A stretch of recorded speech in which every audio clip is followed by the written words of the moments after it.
Reborn to the week before the college entrance exam, I immediately dropped out of my dorm and fled to a scenic spot thousands of miles away, because in my past life, I'd already secured a spot at a top university. I should have been kicking back at home. My roommate Lin Miao Miao called, saying she forgot her admission ticket in the dorm and asked me to bring it over. I was just trying to help by delivering it for her, but got stuck in terrible traffic, cost her half an hour and made her miss the Chinese exam entirely. Lin Miao Miao had a meltdown and pinned all the blame on me. Just as I was about to argue back, her mother pointed at me and yelled, "Qinyu, you've already secured early admission. Why would you even come to school? You must have hidden my daughter's exam pass out of jealousy, afraid she'd get into a better university than you. If you didn't hide it, why would you send it? I'm going to expose you online." Later, I was not only cyberbullied but also run over and killed by deranged netizens. I opened my eyes to find myself reborn 1 week before the college entrance exams. I returned to my dorm and started packing all my belongings. The dorm supervisor followed behind me, holding my checkout form. "Qinyu,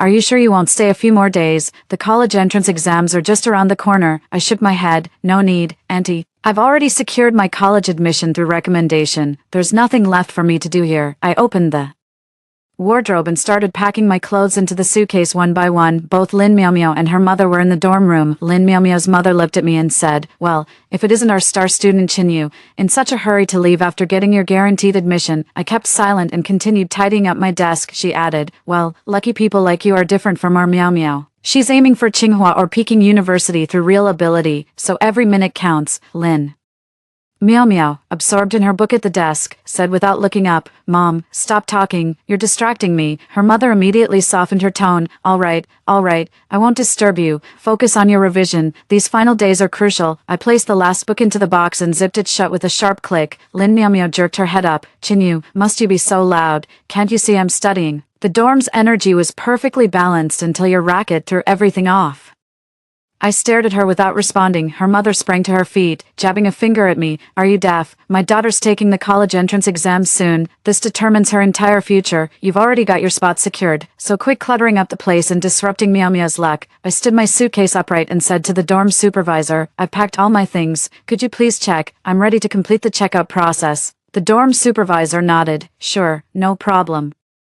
Lin Miao Miao's mother let out a cold snort. "Who are you trying to impress with that act? Get out of here. Don't take advantage of my daughter's good fortune." Lin Miao Miao's mom stopped me. "Hold on." I stopped in my tracks and looked at her. "I need to check your bag." The dorm supervisor spoke up. "Miss Lin, what's going on here? All of Qinyu's belongings are her own." "Mrs. Lin ignored the supervisor, glaring at my suitcase. "Who knows if you've got sticky fingers? Our Miao Miao's taking the college entrance exam soon. Every pen on that desk, every review sheet by her bed matters. If you swiped something and ruined her focus, could you live with that?" Instead of getting angry, I laughed, pulling out my phone. I turned to the supervisor first. "You heard her, ma'am. This parent's accusing me of theft." Then, I dialed my homeroom teacher's number. "Mr. Wang, this is Qinyu. I'm handling checkout procedures in dorm 302, and Lin Miao Miao's parents suspect I took their belongings.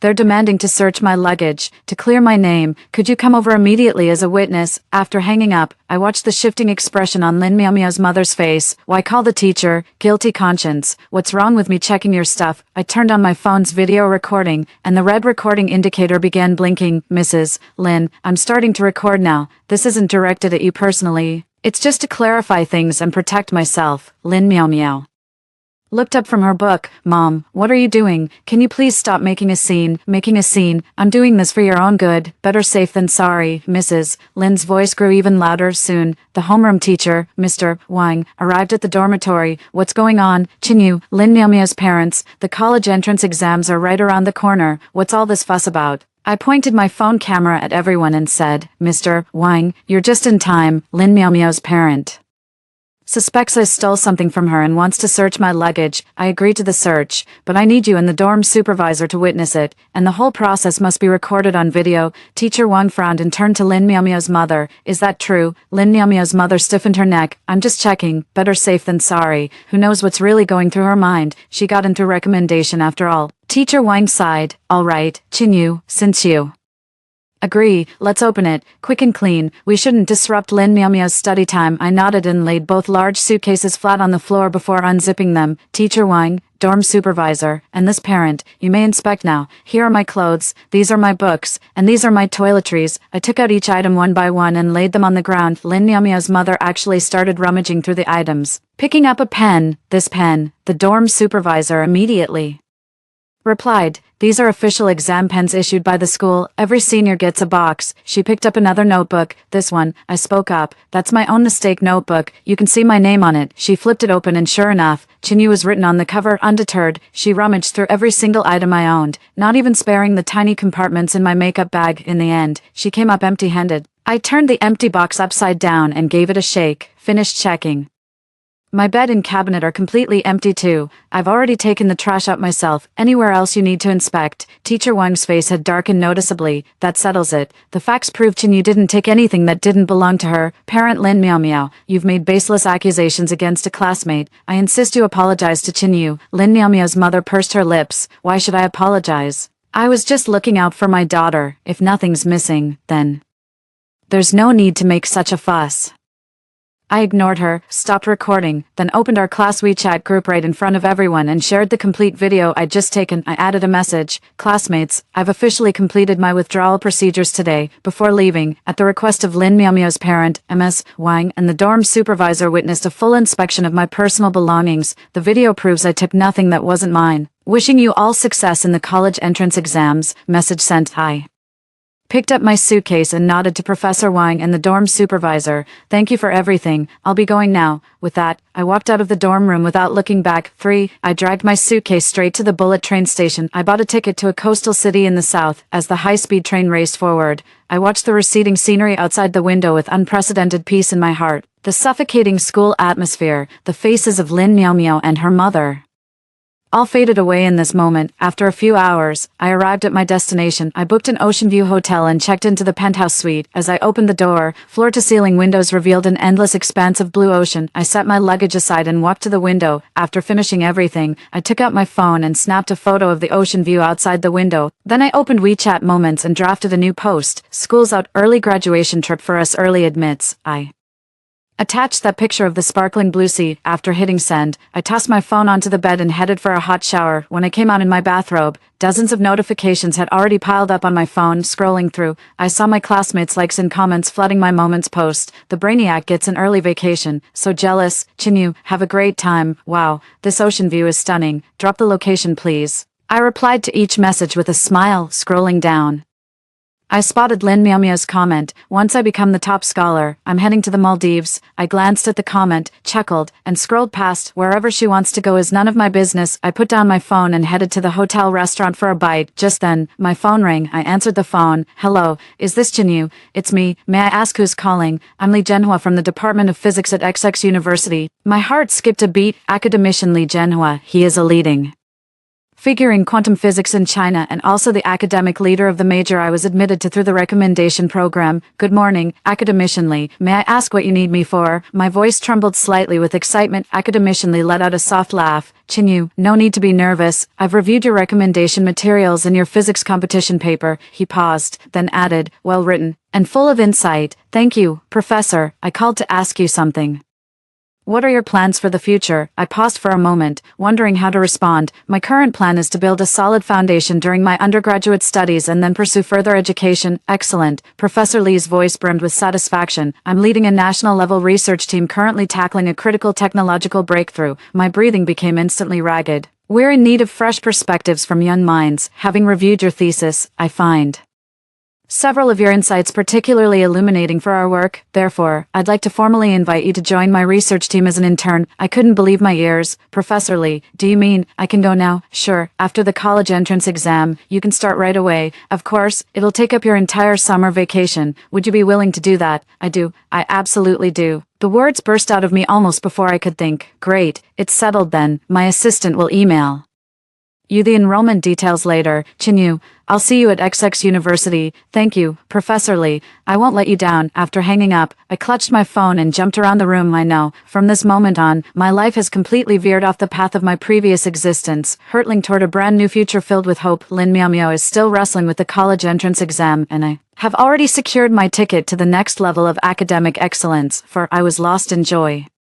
When WeChat suddenly popped up a transfer notification. It's from my mom. I opened it. 5,000 yuan. Then came her voice message. Sweetheart, take good care of yourself out there. Don't skimp on food. Buy whatever you're craving. A warmth spread through my heart as I called my mom back. Mom, just checked into the hotel. All good here. That's good. That's good. My mom sounded happy on the other end. Teacher Wang just told us about academicianly inviting you to join the team. Your dad and I are so proud of you. I smiled. Thank you, too, silly child. We're your parents. No need for thanks. Mom continued. Your dad meant to call you, but something urgent came up at work. He asked me to tell you, don't stress, enjoy yourself, but also prepare well. Seize this opportunity. Got it, Mom. After hanging up, I noticed new messages in the class group chat. When I opened it, to my surprise, it was Lin Miaomiao's mom and ing me. At Chinyu, you've already left campus, but you haven't settled the water and electricity bills for your dorm yet. I raised an eyebrow. Each student pays 100 yuan upfront at the start of the semester for both water and electricity cards, and can top up when the balance runs out. In the final week before the college entrance exams, everyone is pushing hard, but water and electricity usage won't spike. Your card balance will definitely cover it. Another classmate named Zhang Yu replied to her, Auntie, it's the last week. There's definitely enough money in the card, Lin. Miao Miao's mom shot back. Who are you to decide what's enough? I'm asking Chinyu, did she chip in or not? It's 50 yuan total. Tell her to transfer the money to my Miao Miao. No one in the group responded to her. Everyone could tell she was deliberately picking a fight. I looked at my phone screen and smiled. $50. In my past life, I argued with her over this petty amount, only to be called petty and stingy in this life. I can't be bothered with empty talk. I directly opened the red envelope feature in our class group chat. I entered 100 yuan and wrote a message on the virtual red packet. Early congratulations to Lin Miaomiao for acing the college entrance exam. Consider the extra my gift. Lin Miaomiao snatched my red packet instantly. Then she DM'd me right away. Lin Miaomiao, Chinyu, what's your problem? Sending me money is some kind of insult. I left her on read. Lin Miaomiao sent another message. You just wait. I just smiled and couldn't be bothered with her. Then I opened the group settings and left the class WeChat group that had been active since freshman year. Then, I tapped on Lin Miaomiao's profile picture and deleted her from my contacts. Tap her mom's profile again and add her to the blacklist. After finishing all that, I muted my phone and tossed it onto the bed. Tonight, I'm going to get a good night's sleep. 5. On the first day of the college entrance exams, I slept and naturally, sunlight streamed through the curtain gap, casting a pool of light on the bedroom floor. I drew back the curtains to reveal an endless stretch of azure sea meeting the sky. Breakfast at the hotel's open-air restaurant came with ocean breezes carrying a briny tang. The area was filled with relaxed vacationers, creating a cheerful and laid-back atmosphere. I was sipping my orange juice when my phone suddenly buzzed violently. It's an unknown number, with the area code showing my old hometown. I frowned, but still answered the call. On the phone, the anxious voice of homeroom teacher Ms. Wang came through. Chinyu, where are you right now? Good morning, Ms. Wang. I'm traveling. Stop traveling. It's an emergency. Get back here now. Ms. Wang's voice was frantic. Lin Miaomiao can't find her exam admission ticket. Her mother is right here accusing you of taking it. The moment has finally arrived. I asked, Mr. Wang, why should I take her admission ticket? How should I know? Her mom's throwing a fit like a madwoman, insisting you sabotaged her daughter out of jealousy. She swears you hid the exam pass before leaving. Teacher Wang sounded on the verge of a breakdown. Think hard. Did you touch any of her things when you left school? I let out a soft laugh. Mr. Wang, don't you remember, when I left school, you, the dorm supervisor, and Lin Miaomiao's mother personally inspected all my belongings. I never touched anything that wasn't mine in the dorm. There's video evidence of everything. Silence hung on the other end of the line. A few seconds later, an enraged roar erupted. Chinyu, you little bitch, where did you hide my Miaomiao's exam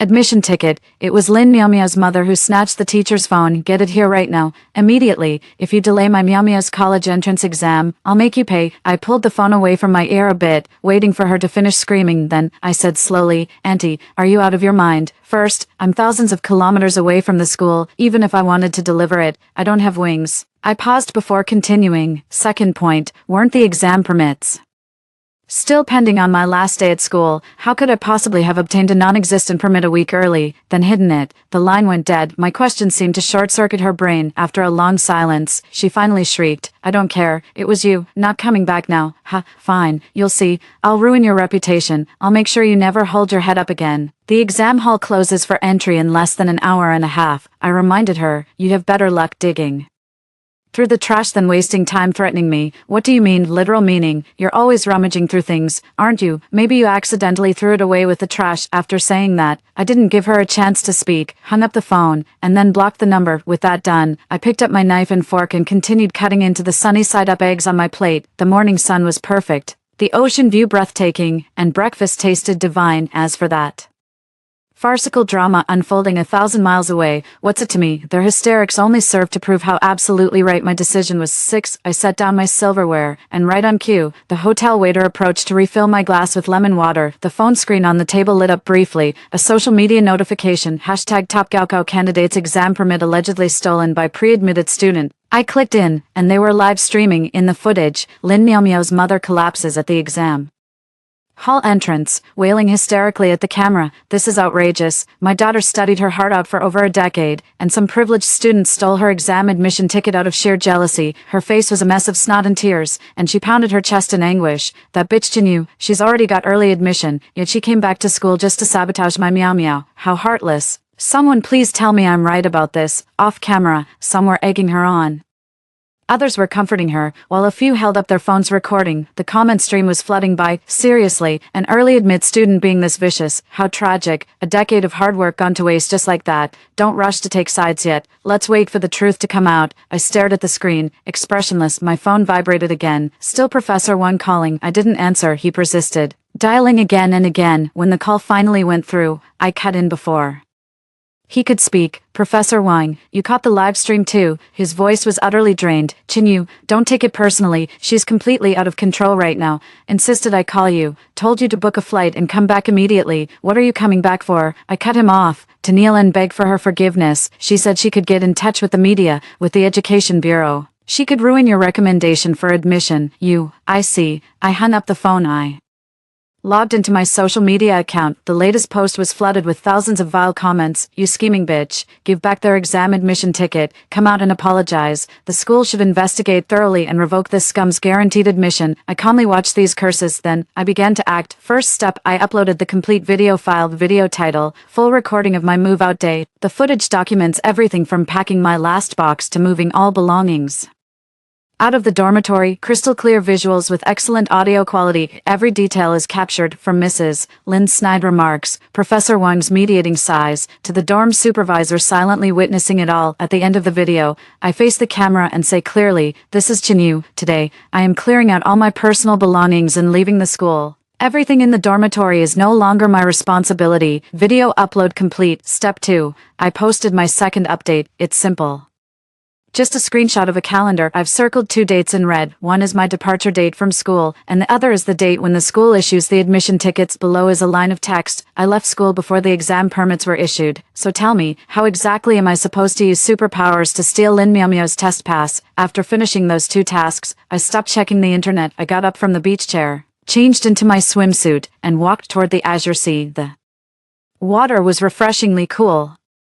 Just the right temperature. I swam a lap in the ocean, showered off, and settled back into my chair. My phone showed dozens of missed calls, all of which I ignored. When I opened social media, public opinion had completely flipped. Holy shit, plot twist. This video evidence is absolutely damning. That woman rummaged through everything herself, and now she's playing victim. How shameless can you get? The timeline doesn't add up. Is this mom lying or just out of her mind? My heart goes out to the top student. They've got a rabid dog on their tail. In Lin Miaomiao's mother's live stream, the comments had turned into accusations and mockery. Ma'am, we've seen the video. Care to explain? Did your daughter's exam permit grow legs and run off to the future for Chinyu to steal? Stop crying and check the trash bin. You might find a pleasant surprise. I chuckled, but that wasn't enough. I dialed 110, China's emergency number. Hello, I'd like to report a crime. Someone is spreading defamatory rumors about me on social media, which constitutes serious infringement of my reputation rights. Finally, I posted my third and last update of the day. Police report filed. The internet isn't a lawless space. Everyone,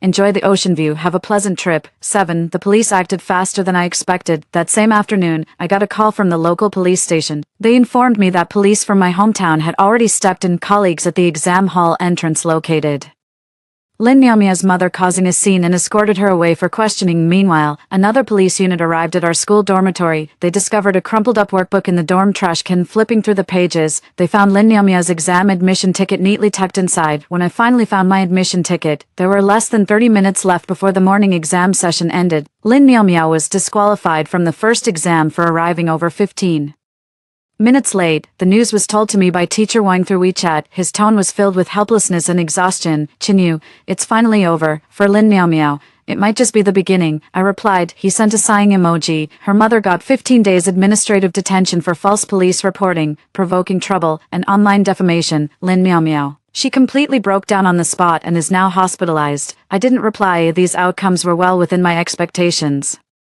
You reap what you sow. Today's meltdown was the bitter fruit of Lin Miaomiao and her mother's own making. In my previous life, they forced it down my throat. In this life, I simply let them taste the flavor they brewed themselves. I closed the chat window with Teacher Wang. I noticed that a few of my posts have already topped the trending charts. Hashtag textbook style retaliation by recommended students. Hashtag how to shut someone up with evidence. Hashtag heartbroken for Chinyu. Hashtag my personal account followers skyrocketed from a few hundred classmates I knew to hundreds of thousands. The comment section is full of praise. Damn, that's epic. This genius move just won over a ton of fans. Clear logic, solid evidence, and unwavering composure. That's the mark of a true academic ace. That mom is truly refreshingly stupid. She's ruined her daughter's future all by herself. I flipped through a few pages and turned off my phone. Everything was settled. What comes next is my new chapter. I changed clothes, put on sunglasses, and booked a sailboat at the hotel front desk. I'm going to sea. The sea breeze blows gently, and the sun shines perfectly. The sailboat carved a trail of white foam across the sea. Lying on the bow deck, gazing at the blue sky and white clouds, I felt a sense of relaxation like never before. In the evening, I returned to the hotel. I noticed that Academician Lee sent me a message. "Chinyu, I saw today's news. You handled it well. In pursuing knowledge,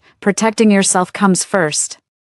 Looking forward to your arrival." A warmth spread through my heart as I replied, "Thank you, teacher." I set down my phone and walked to the floor-to-ceiling window. On the distant horizon, the setting sun slowly dipped below the sea, painting the entire sky in brilliant shades of tangerine. A new day is about to dawn, and I stand ready to embrace the light meant for me. 8. The online controversy has completely died down. Lin Miaomiao's mother became a national laughingstock due to her foolish actions. Rumor has it she came out of detention acting a bit off her rocker. She went around wailing to everyone that her daughter's future was ruined, and it was all my fault. But this time, no one believed her anymore. Lin Miaomiao dropped out of school. She didn't complete the remaining college entrance exams. It said she couldn't bear the overwhelming public pressure and completely broke down. Later, she was spotted at a mental health clinic. These messages were passed to me intermittently by former classmates. Just looking, no comments. Everyone must take responsibility for their own actions. Lin Miaomiao is, her mother is, and so am I. I chose to distance myself from them, and in doing so, I chose to free myself. After the college entrance exams ended, I arrived in the city where my university was located. Academician Lee personally sent one of his doctoral students to pick me up at the airport. His name is Zhou Ming, a bespectacled upperclassman who carries himself with quiet refinement.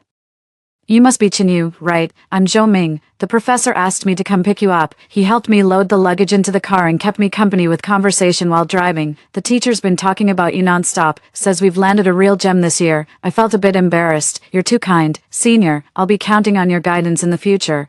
Don't be shy. We're all family in this lab. The car pulled into the university campus. This prestigious university exudes an air of solemnity and timeless elegance. Zhou Ming escorted me to the dormitory building. "Junior, get settled in first. I'll pick you up at 9 tomorrow morning to meet the professor." "Got it. Thanks, senior." The dorm is a double room, but my roommate hasn't arrived yet. I tidied up the bed and desk a bit, then I took out my phone and made a video call to my parents. "Mom, Dad, I've arrived at school." On the screen, Mom and Dad's faces lit up with joy. "You're here. That's all that matters. If you need anything, just go buy it. Don't worry about saving money. You got it. Take good care of yourself there and get along well with your teachers and classmates." Mom, we talked for a long time. Hanging up the phone, my heart felt warm. In this lifetime, I have a loving family and a bright future ahead. I won't let anyone ruin this again. Early the next morning, Zhou Ming picked me up right on time. We walked across the campus and arrived in front of a freestanding laboratory building.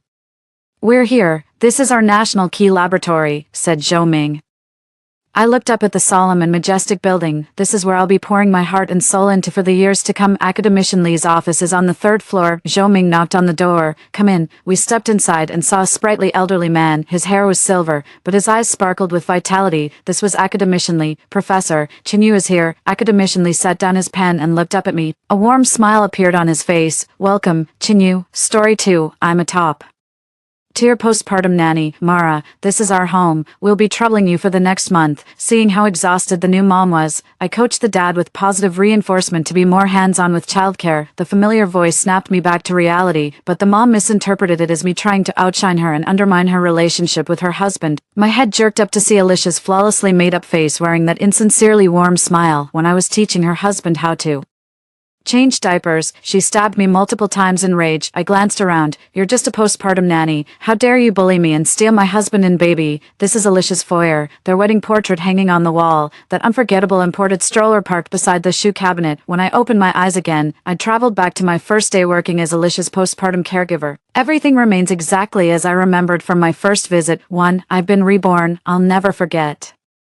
how that knife felt plunging into my abdomen. Back to the day when all the tragedies began. The icy metal sliced through flesh, sending white-hot pain coursing through my body like lightning. Mara, are you okay? Alicia waved her hand in front of my eyes, her gaze flickering with impatience. I looked down to see Alicia's manicured hands gripping a fruit knife, plunging it into my body. Once, twice, 3 times. I quickly composed myself, forcing a professional smile. I'm fine, Ms. Alicia, just spaced up for a moment. You're just a postpartum nanny. How dare you bully me and steal my husband and baby? Alicia's hysterical shriek exploded in my ears. Alicia led me inside, casually describing the house as we walked. I tried to speak, but blood rose in my throat. I nodded mechanically while my mind was in turmoil. I collapsed onto the expensive marble floor of Alicia's home as my vision blurred. I've truly traveled back in time. My memories from the past life are terrifyingly vivid. The injustices, grievances, and anguish still feel fresh as yesterday. In my final moments, I saw Alicia's contorted face and the petrified baby carriage frozen behind her. The baby's just 2 months old and cries constantly at night.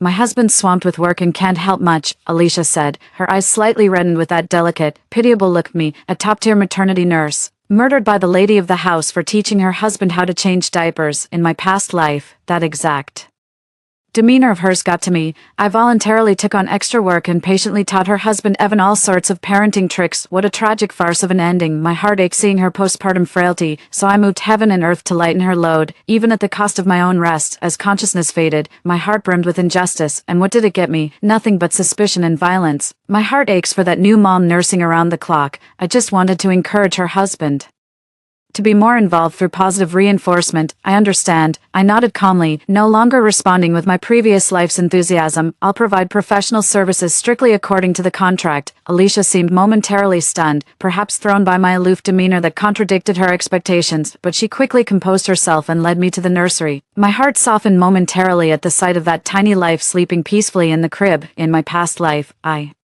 genuinely cherished this child as my own, but now, I remind myself to keep my distance. My duties include newborn care, basic postpartum assistance, and light housework, I said, meeting Alicia's gaze with calm determination. Any additional services require separate negotiation. A flicker of irritation crossed Alicia's eyes before she quickly masked it. Of course, Mara's a professional. We'll follow protocol. Just then, the doorbell rang. Alicia went to answer it, and I heard a familiar male voice. Evan, her husband. Honey, you're home. Mara's already here. Alicia's voice instantly turned saccharine sweet. I stood frozen in place until Evan entered the nursery. He looked just as I remembered, a refined middle-aged gentleman with weary dark circles under his eyes. You must be Mara. I've heard so much about you. My colleague couldn't stop praising your childcare skills. Evan extended his hand. Unlike my past life's enthusiastic handshake, I merely brushed his fingertips politely. Good afternoon, Mr. Evan. I'll perform my duties conscientiously. I keenly noticed Alicia's eyes darting between us, her lips curling slightly downward. In that moment, it suddenly dawned on me. Her hostility toward me had been there from the very beginning. In my past life, I was too eager to please, mistakenly believing that genuine kindness would be met with gratitude. Little did I know, Alicia saw my professional competence and normal interactions with her husband as threats. This time, I won't make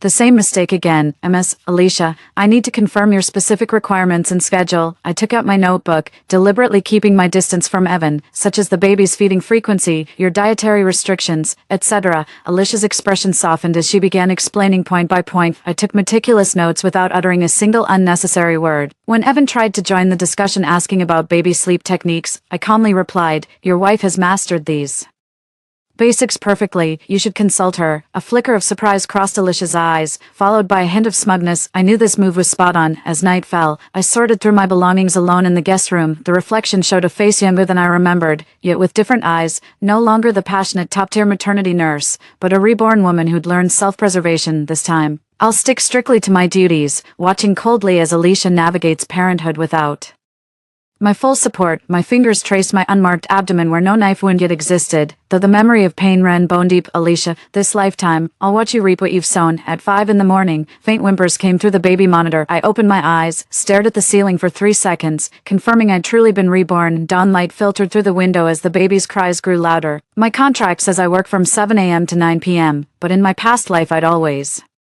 choose to wake early and stay up late, just so Alicia could get some extra rest.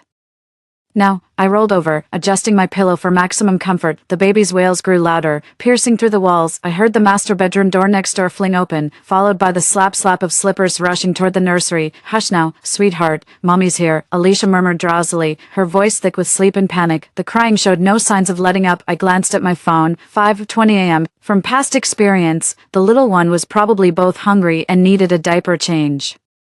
Alicia should check the diaper first before feeding, but she always fumbled around, mixing up the steps. Sure enough, the clatter of bottles echoed from the nursery, followed by Alicia's frustrated curse. Damn it, she must have prepared the formula first before realizing the diaper needed changing. Now she'd either have to put down the bottle to change the diaper, making the baby cry even louder. You could feed the baby first, but the wet diaper would make them fussy. I closed my eyes, counting each breath. The old me would have jumped up immediately, gently guiding Alicia while handling everything with practiced ease, but today, I just lay still, listening to the chaos next door continue. At 6:45 sharp, I got up and washed on schedule. By 7 o'clock, dressed and ready, I appeared in the kitchen to prepare breakfast for the new mother. When Alicia shuffled into the kitchen cradling the baby, I barely recognized her. Her hair was tousled, eyes puffy with dark circles, and dried formula clung to the corner of her mouth. Just one night had left her utterly drained. "Mara," her voice was hoarse. "The baby cried 4 times last night. I barely slept." I handed her a glass of warm water. Postpartum rest is crucial. No unsolicited advice, no volunteering for night shifts. Alicia gazed at me with hopeful eyes, clearly expecting me to offer help like other maternity nurses would.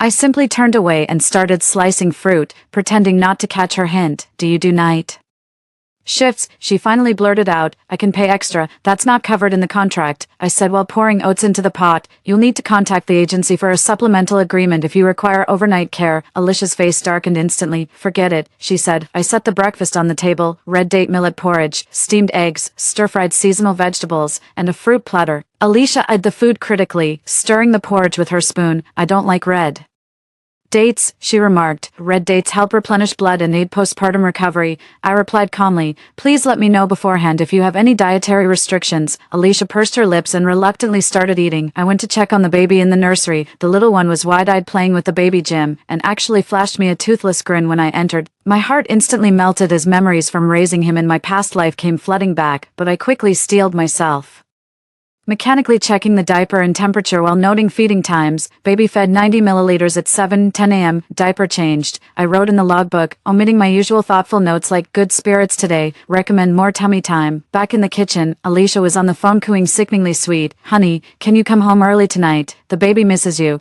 As I entered, she immediately lowered her voice. "That maternity nurse seems rather quiet." "Yes, we'll do as you suggested." Pretending not to hear, I started washing the baby bottles. In my past life, I'd have seized this chance to update Evan on the baby's condition and offer professional parenting advice. Now, I just want to stay as far away from that couple as possible. At 10 in the morning, the doorbell rang. Alicia was catching up on sleep, so I had to answer the door. "Oh my, you must be the top-tier maternity nurse Alicia hired." Outside stood a woman in her 50s with stylish permed hair, holding a bag of Fruits, I'm Rosie from next door, here to visit Alicia and the baby. I nodded politely. MS, Alicia is resting. Please come in. Rosie stared at me the moment she stepped in. My daughter had a baby last month, and the postpartum nanny we hired couldn't even change diapers properly. I heard Alicia hired a top-tier nanny, costs $30,000 a month. I didn't respond, simply guiding her to the living room before going to make tea. Alicia, Rosie's here to see you. I knocked on the master bedroom door. Alicia stumbled out bleary-eyed and forced a smile at Rosie. Morning, Rosie. Goodness, you look exhausted, Rosie exclaimed dramatically. Even with a top-tier maternity nurse, my daughter's nanny wasn't half as good, but at least she could sleep through the night. Alicia's face instantly darkened. I set down my teacup and tactfully retreated to the nursery. Through the door, I heard Rosie continue, Mrs. Karen hired a top-tier postpartum nanny too. She looks absolutely radiant. You'd never guess she just had a baby. The nanny prepares different confinement meals every day and even helped them take tons of newborn photos. My heart sank beneath her helpful demeanor. Rosie's every word was twisting the knife in Alicia's wounds. The old me would have stepped in to smooth things over, praising Alicia for being such a devoted mother. Today, I was quietly trimming the baby's nails. Sure enough, Alicia stormed in moments later, scooping up the baby. Rosie wants to see the little one. I handed her a baby wipe. Would you like me to straighten the baby's clothes? No need. Alicia practically snatched the wipe. I'm his mother. These things don't concern you. 2. The atmosphere at home grew noticeably tense after Rosie left. Alicia laid the baby in the crib with rougher movements than usual, startling the child into crying. Stop crying already. So damn annoying, Alicia hissed under her breath, making no move to pick up the baby. My fingers trembled slightly as professional instinct urged me to step forward and soothe, but reason held me back. This wasn't my child, and Alicia needed to face motherhood on her own. In the end, Alicia did pick up the baby, but her rough handling only made the crying worse. Maybe try gently patting her back. I finally blurted out in a hushed tone, I know how to soothe a baby. Alicia shot me a venomous glare. I don't need your advice. That afternoon, while Alicia was putting the baby down for a nap, I went through my luggage. Sure enough, there were signs of tampering. My skincare products were misplaced, and someone had gone through my underwear. I'd noticed this happening in my past life too, but I'd assumed it was the cleaning lady, and now it's clear it had to be Alicia. I unlocked my phone to check for signs of snooping. Sure enough, the photo album's last access timestamp showed activity after I'd gone to bed. I smirked bitterly. Alicia had clearly marked me as her imaginary rival. Evan came home during dinner. He rushed straight to the nursery upon entering, emerging with a frown. The baby's got diaper rash. Alicia immediately shot me an accusatory look. The old me would have launched into explanations about diaper rash causes and treatments, but now I simply said, applied some diaper cream. How did this rash happen? Evan pressed. Were the diapers not changed often enough? I turned to Alicia. You can ask MS. Alicia, she's been the primary caregiver during daytime hours. Alicia's face instantly darkened. Mara, what are you implying? I change diapers religiously. I meant no offense, I replied calmly, just stating I'd already noticed diaper rash when taking over, and performed basic treatment. Evan looked between us in confusion as the air grew uncomfortably tense. Finally, he sighed and said, never mind, just be more careful next time. After dinner, I was off duty according to the contract, but in my past life, I always voluntarily helped with chores and babysat to give Alicia and her husband some quality time together. Tonight, I went straight back to the guest room, locked the door, and started searching for other maternity nurse job openings. Having resolved to stick to my own responsibilities in this life, I'd better start planning for next month. With my qualifications, finding a new job shouldn't be hard. Outside the door, the baby started crying again, accompanied by Alicia's impatient shushing and Evan's clumsy attempts to help. I put on my headphones and pulled up a parenting lecture video. This time, I won't cross the line by even half a step. A baby's wail pierced the silence at 3:17 a.m. I opened my eyes and stared at the ceiling, counting 10 silent seconds. The crying showed no sign of stopping, only growing more frantic. Experience tells me this isn't just hunger or a wet diaper, it's colic. The master bedroom door flew open as Alicia stumbled toward the nursery, her flip-flops slapping impatiently against the floor. What now? I just fed you. Alicia's voice came out hoarse and brittle. I rolled over and buried my head under the pillow. In my past life, I would have jumped out of bed immediately, expertly massaging the baby to relieve gas, applying warm compresses to its tummy, then explaining colic causes and remedies to Alicia. But this time, I just lay there with closed eyes, listening to the ongoing chaos next door. The wailing grew shriller, like a dull knife sawing through my nerves. Then came Evan's muffled grumbling and Alicia's hysterical retorts. The final crash sounded like a toy being slammed violently against the floor. I can't take this anymore. Alicia's shriek drowned out even the child's wailing. I took a deep breath and checked my phone. 3:46 a.m. According to my contract, my shift starts at 7 a.m., but professional instinct and that poor child's cries ultimately overpowered my resolve. I threw on my coat and knocked on the nursery door. Need any help? My voice was eerily calm. The door flew open, revealing Alicia's disheveled hair and bloodshot eyes. She looked like a banshee.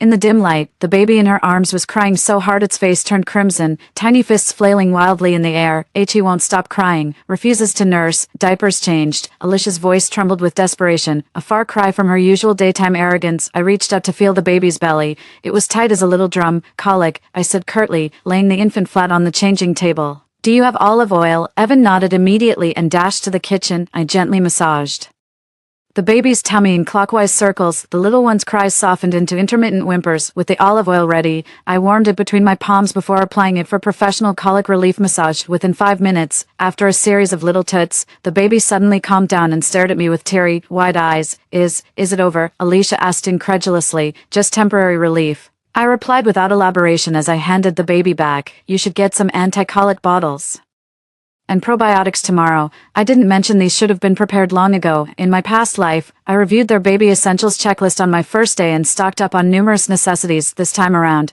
I deliberately turned a blind eye to such extracurricular tasks. Evan looked at me gratefully. Mara, thank you so much. Could you show us how to massage, just in case he gets fussy again tonight? Moms usually prefer learning these techniques firsthand. I cut in, glancing meaningfully at Alicia. Mother's touch resonates differently with babies. They respond better to it. Alicia's expression froze instantly. I knew she hated appearing incompetent, especially in front of her husband. Right, Jingjing should learn this. Evan obliviously pushed Alicia forward. Alicia bit her lip and reluctantly extended her hand. I briefly demonstrated a few movements, without patiently correcting her pressure and angles like in my past life, when she pressed too hard and made the baby cry again. I simply took a step back. That's basically it. Just keep practicing. I glanced at the clock. It's already 4:20. I'm heading back to rest. We'll start work promptly at 7 tomorrow, leaving the stunned couple and their wailing baby behind. I walked out of the room without looking back. The breakfast table was even more tense the next morning. Alicia mechanically chewed the red date porridge I'd made, dark circles heavy under her eyes. Evan kept checking his watch, clearly looking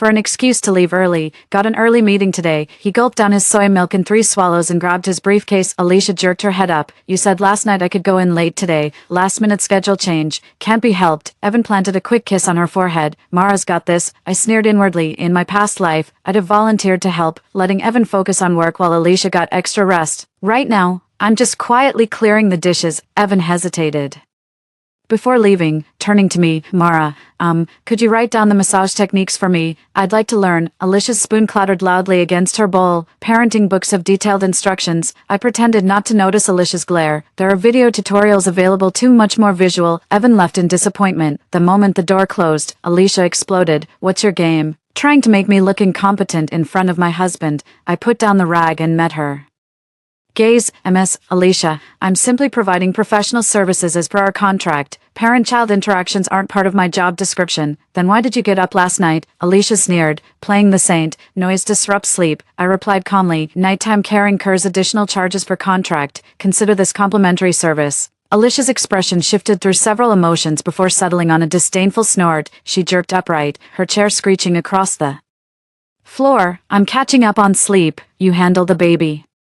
She tossed over her shoulder before storming out. I exhaled quietly and headed to the nursery to check. The baby was fast asleep with rosy cheeks. I noticed a premium diaper rash cream with English-only labeling had appeared on the changing table. Seems Alicia pulled an all-nighter ordering professional gear online to save face. The baby woke up at 10 a.m. I followed the routine diaper change, fed the baby, and recorded the time and amount. Just as I was about to put the baby back in the crib, I noticed several red rashes on his bottom. Diaper rash. In my past life, I would have immediately initiated full care procedures and explained to Alicia that this was caused by unsuitable diaper materials, recommending a brand switch. Just applied some diaper cream and noted mild diaper rash. Treated. Alicia slept till noon, frowned at the logbook and asked, baby's got diaper rash. Already put on diaper cream. I replied curtly. What caused it? She pressed with accusatory tone. Were you late Changing diapers. All diaper changes are logged in the notebook. I pointed at the wall clock. This is my lunch break now. Feel free to check the surveillance footage if you have any concerns. The Elysius installed cameras in common areas to monitor the postpartum caregiver's work. In my past life I'd have found this offensive, but now I see it as convenient protection against false accusations. That afternoon, I went about my usual routine, preparing postnatal meals and baby supplies. Alicia stayed hidden in the master bedroom until Evan came home from work. To my surprise, Evan returned unusually early today, carrying a copy of The Complete Guide to Newborn Care. Mara, I bought a book, he excitedly showed me. Could you help me pick out the most useful tips? I caught sight of Alicia lurking in the hallway shadows, her eyes dark and brooding. It's great that Mr. Evan is eager to learn, I said loudly enough for Alicia to hear, but it'd be even better if you studied together with your wife, that way you'll be on the same page, which is healthier for the baby. Evan scratched his head. Jingjing doesn't have the patience for reading. Maybe you could just show us. Honey, Alicia suddenly appeared, linking arms with Evan. I was just thinking about learning how to bathe the baby. Will you practice with me? Evan nodded enthusiastically, completely missing the triumphant glint in his wife's eyes. I tactfully retreated to the kitchen to prepare dinner, listening to the couple's fumbling attempts and the baby's startled cries from the bathroom. During dinner, Alicia was unusually quiet while Evan rambled on about parenting tips from books, completely oblivious to his wife's darkening expression. The book says we can start sleep training at 3 months. Smack. Alicia slammed her chopsticks on the table. Books this, books that. Why don't you just marry your damn books then? Evan froze. I was just trying to help. Help, Alicia sneered. Do you know how little sleep I get? Have you any idea how excruciating cracked nipples are? All you do is read books and ask the nanny, what do you take me for? I quietly slipped out of the dining room. In my past life, I'd have kindly mediated and taught Evan how to empathize with postpartum emotions. This argument is exactly what I wanted to see. Back in the guest room, I locked the door and took out my phone. There was a name in my contacts. Mrs. Karen, a reasonable client I'd served in my previous life. Her due date was in 2 months. Hello, Mrs. Karen, this is Mara, I whispered. I heard you're looking for a postpartum doula. My current contract ends this month. After hanging up, I felt noticeably relieved. With this backup job lined up, I wouldn't have to worry about being left high and dry after finishing with Alicia. Just as I was about to turn off my phone, a WeChat notification popped up. Barbara, another maternity nurse in the neighborhood, said. Mara, Alicia's asking about you in the residence group chat, wondering if anyone's used her services and what they thought. I scoffed and replied, let her ask. Putting down my phone, I noticed shadows shifting under the door. Someone was eavesdropping outside. I deliberately yawned loudly before turning off the lights to feign sleep. The shadow lingered for a moment before finally fading away. In the darkness, a cold smirk curled at the corner of my lips. Alicia, this is only the beginning. At 2:08 a.m., the baby monitor picked up the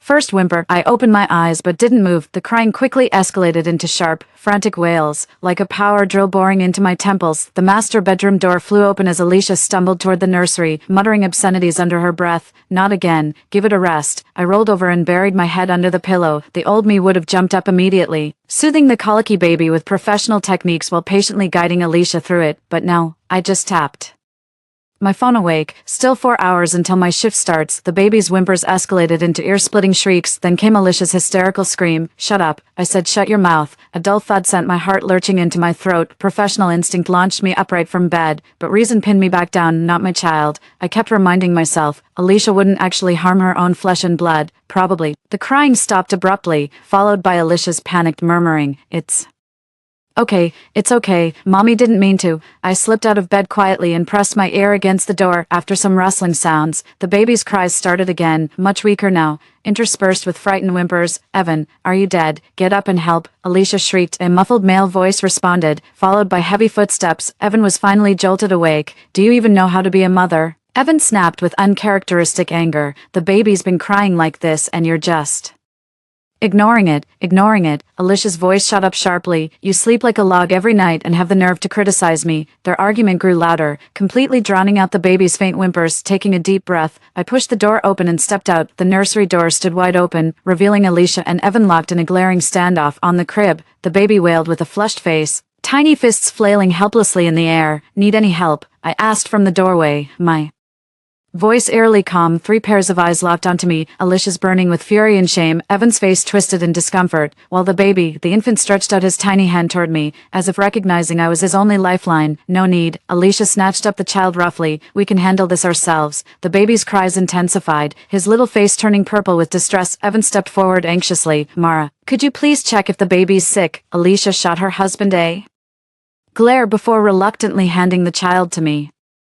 The little one quieted down slightly in my arms, sniffling as he rested his head on my shoulder. I felt his forehead, warm to the touch, but no fever. Gentle abdominal pressure revealed no noticeable bloating. The final check showed a thoroughly soaked diaper. Its edges had even caused red friction marks. Time for a diaper change, I said curtly, placing the baby back on the changing table. A flicker of embarrassment crossed Alicia's face. I just changed it 3 hours ago. Nighttime urination requires more frequent changes, I explained while professionally securing a fresh diaper, especially with these budget brands. Their absorption is terrible. Evan frowned. Cheap. I bought the most expensive ones. Labels can be faked. I pointed at the blurry print on the diaper. Better get these from proper stores. Alicia's face darkened. My past self would have hinted subtly to spare her dignity right now. I'm just stating the facts. The baby settled down quickly after the diaper change. I put him back in the crib and was about to leave. Mara, Evan stopped me. Could you teach us how to spot fake diapers? Alicia suddenly cut in. Just look it up online. Why bother Mara in the middle of the night? She nudged Evan toward the door. Go get some sleep. Evan was reluctantly shoved out of the room, back in the guest room. I checked my phone. 3:17 a.m., unable to fall back asleep after being disturbed.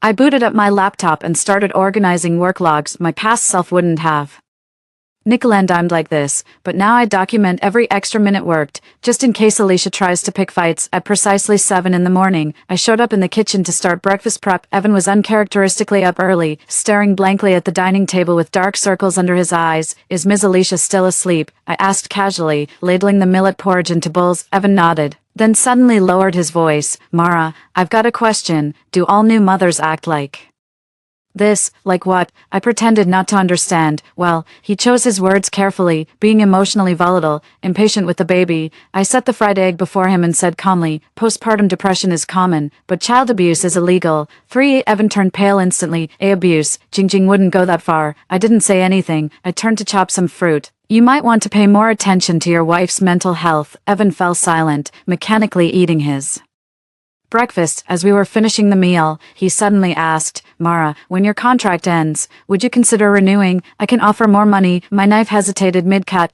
I've already made other arrangements. He sighed in disappointment and was about to say more when Alicia appeared disheveled in the doorway. What are you two talking about? Nothing important, Evan said quickly, getting to his feet. I'm heading to work. Alicia eyed her husband's hurried departure with suspicion before turning to me. I calmly handed her breakfast. Red date porridge helps replenish chi and blood. Best eaten warm. All morning, Alicia remained unusually quiet, mechanically nursing the baby and changing diapers before retreating to the master bedroom. I happily embraced the peace, focusing entirely on tending to the infant. The little one was extra clingy today, crying the moment I put them down. At noon, the doorbell suddenly rang. Alicia bolted out of the bedroom like she'd been shocked. Don't open the door. Too late. I'd already opened it. A meticulously dressed woman in her 60s stood at the door, her features bearing a striking resemblance to Alicia. Mom. Alicia's voice instantly dropped an octave. The elderly woman's sharp gaze swept over me and the child in my arms before she scoffed. Took you long enough to answer. What shady business were you up to? Alicia hung her head like a scolded schoolgirl. The baby just fell asleep, so this is the premium maternity nurse you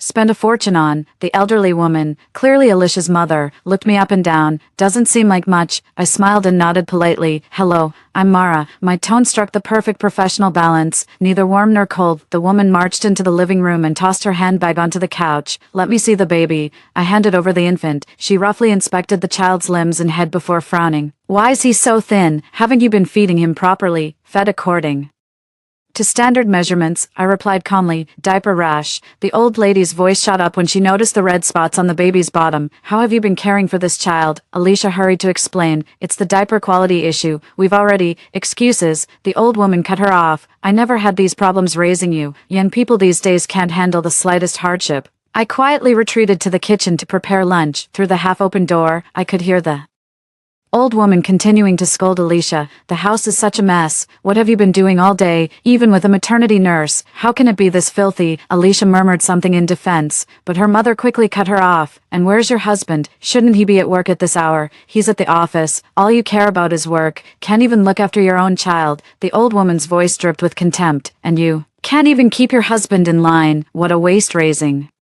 You all these years, the plate trembled slightly in my hands. In my past life, I'd have stepped in to smooth things over, praising Alicia as a wonderful mother. Today, I just kept chopping vegetables calmly, letting those cutting words stab at Alicia like knives. At lunch, the old lady nitpicked every dish. The soup's too salty, the vegetables are overcooked, and you call this postpartum cuisine? I responded with a smile. We can adjust the seasoning to your preference. Alicia kept her head down, silently pushing food around her plate. The old woman suddenly turned to her. Where's your mother-in-law? Why isn't she helping out? She's not well. Alicia's voice was barely audible. Always playing sick. The old woman sneered. I told you you'd married the wrong man. Believe me now. Alicia's chopsticks hovered midair. Her eyes rimmed red. The old woman turned a blind eye and pressed on. Look at your cousin. What a good match she made. Her mother-in-law hired 2 maids. The meal ended in suffocating silence. Before leaving, the old woman pulled me aside. Take good care of my grandson. My daughter can be difficult. Please be patient with her. I nodded with a smile, thinking she'd drop dead if she knew how patient I'd been. By afternoon, Alicia's mood had visibly hit rock bottom. She held the child mechanically, her eyes vacant. I went through the motions at work without offering a single word of care. Evan came home earlier than usual that evening. Seeing the empty living room, he visibly relaxed. Where's Jingjing? He whispered to me. In the bedroom. Her mother came by. Evan's face fell instantly. That old hag came to nitpick again. I didn't respond, just handed him a cup of tea. As he took the teacup, his fingers accidentally brushed against mine and instantly recoiled as if shocked by electricity. That subtle gesture made me smirk inwardly. My past self wouldn't have noticed such trivial body language, but now I saw it crystal clear. This man had unmistakable reactions to women other than his wife. Mara, Evan suddenly lowered his voice. Do you think I'm a failure as a husband and father, pretending to arrange baby supplies? I replied, that's your family matter. It's not my place to comment, but you've seen so many families. He said urgently, is Jingjing's condition normal? I put down the clothes in my hands and looked him straight in the eye. Mr. Evan, I'd suggest accompanying your wife to see doctors more often, rather than asking a maternity nurse. Evan froze momentarily, before forcing a bitter smile. You're right, I've been relying on you too much. That remark sent chills down my spine. My past self met a tragic end precisely because this couple became overly dependent on me. I quickly distanced myself. I'm only providing services as per contract. Parent-child bonding is your responsibility. Evan nodded thoughtfully before suddenly asking, I'll be away on business next week. Could you spend more time with Jingjing? I'll fulfill my contractual obligations during working hours, I replied meticulously, but my personal time remains my own. He sighed in disappointment and was about to say more when Alicia appeared at the end of the hallway. What are you two scheming about now? Evan immediately put on a smile. Nothing, just asking Mara some parenting advice. Alicia scoffed. If you're so concerned about the kids, why not ask me? Sensing another argument brewing, I excused myself to prepare dinner. It's 7 p.m. time to clock out according to my contract, but today, I decided to take a stroll through the neighborhood park and maybe connect with some other maternity nurses near the children's playground. Several nannies and postpartum caregivers were huddled together chatting. I recognized one of them as Barbara from my past life. Mara, Barbara greeted me warmly. I heard you started working at Alicia's place. I nodded and joined their chit-chat. The conversation soon turned to their respective employers. That Alicia, a plump nanny, lowered her voice. She just drove away a maternity nurse last month, accusing her of stealing jewelry. Word is she couldn't stand how pretty the nurse was. Another young nanny snickered. Barbara nudged my arm and whispered, Mara, watch your back. Alicia's been asking around about you in the homeowners group, questioning several people about your service attitude. I simply smiled without responding. In my past life, such words would have sent me into panic, but now they only amuse me. Let them dig all they want. My professional track record is impeccable. It was almost 9 when I got back to Alicia's place. The house was quiet except for a light glowing from the nursery. I pushed the door open gently and found Evan clumsily cradling the baby while humming. With Alicia nowhere in sight, spotting me, Evan exhaled in relief. Mara, the baby wouldn't stop crying. Jingjing's taking a shower. I walked over to check. She's hungry. It's been 3.5 hours since her last feeding. Evan suddenly understood and rushed to prepare the formula. Watching him fumble around, I suddenly remembered how patiently I'd taught him in our past life, how to test the temperature, the proper feeding position. Now I just watched coldly as Alicia walked in drying her hair. Evan was successfully getting the bottle into the baby's mouth. Her face darkened instantly. Who told you to feed her? The baby was hungry. Evan said innocently, can't I feed her myself? Mind your own business, Alicia snatched the bottle. Get out. Evan slunk away sheepishly. Alicia turned to me with venom in her eyes. Did you teach him that? I just got back. I replied calmly. This is my downtime. Please bring this up during work hours tomorrow. As I left the nursery, I heard Alicia slam the baby bottle onto the table with force. Back in the guest room, I locked the door and retrieved a small notebook from under my pillow. meticulously documenting everything that had happened, especially Alicia's suspicious behavior and remarks suggesting infant abuse. These records might just save my life someday. The morning sun stabbed through the curtains, jolting me awake. My phone showed 6:30, half an hour before my alarm. After last night's drama, I'd slept fitfully. Intermittent sobs drifted through the door. I slipped out of bed quietly and pressed my ear against the door. Alicia's voice came through, choked and broken. Can't take it anymore. Every single day, no response. She must have been on the phone. I gingerly turned the doorknob and cracked it open just a sliver. Alicia sat with her back to me on the living room couch, phone pressed to her ear, shoulders trembling incessantly. You don't understand at all. Her voice suddenly spiked before dropping to a harsh whisper. The baby won't stop crying. Evan's completely checked out, and that postpartum nanny, yes, her, walking around with that permanent scowl like I owe her money. The corner of my mouth lifted soundlessly. In my past life, such words would have wounded me deeply, but now they only taste bitter with irony. I quietly closed the door and began my nightly routine. The icy water stung my face as the woman in the mirror stared back with terrifying composure. This face bore no resemblance to the warm-hearted Mara of my previous existence. Right at 7, I showed up in the kitchen punctually. Alicia was no longer in the living room, only leaving behind a dent on the couch and a few crumpled tissues. I started preparing breakfast, making sure to cook soothing lily bulb porridge. Alicia didn't appear until 9, her eyes swollen like peaches and her face frighteningly pale. She mechanically spooned porridge into her mouth, staring blankly at the wall. Miss Alicia, do you have any special plans today? I broke the silence. She turned to me sluggishly, as if just noticing my presence. What, things like baby swimming classes or postnatal recovery courses? I reminded her calmly. These require advance booking.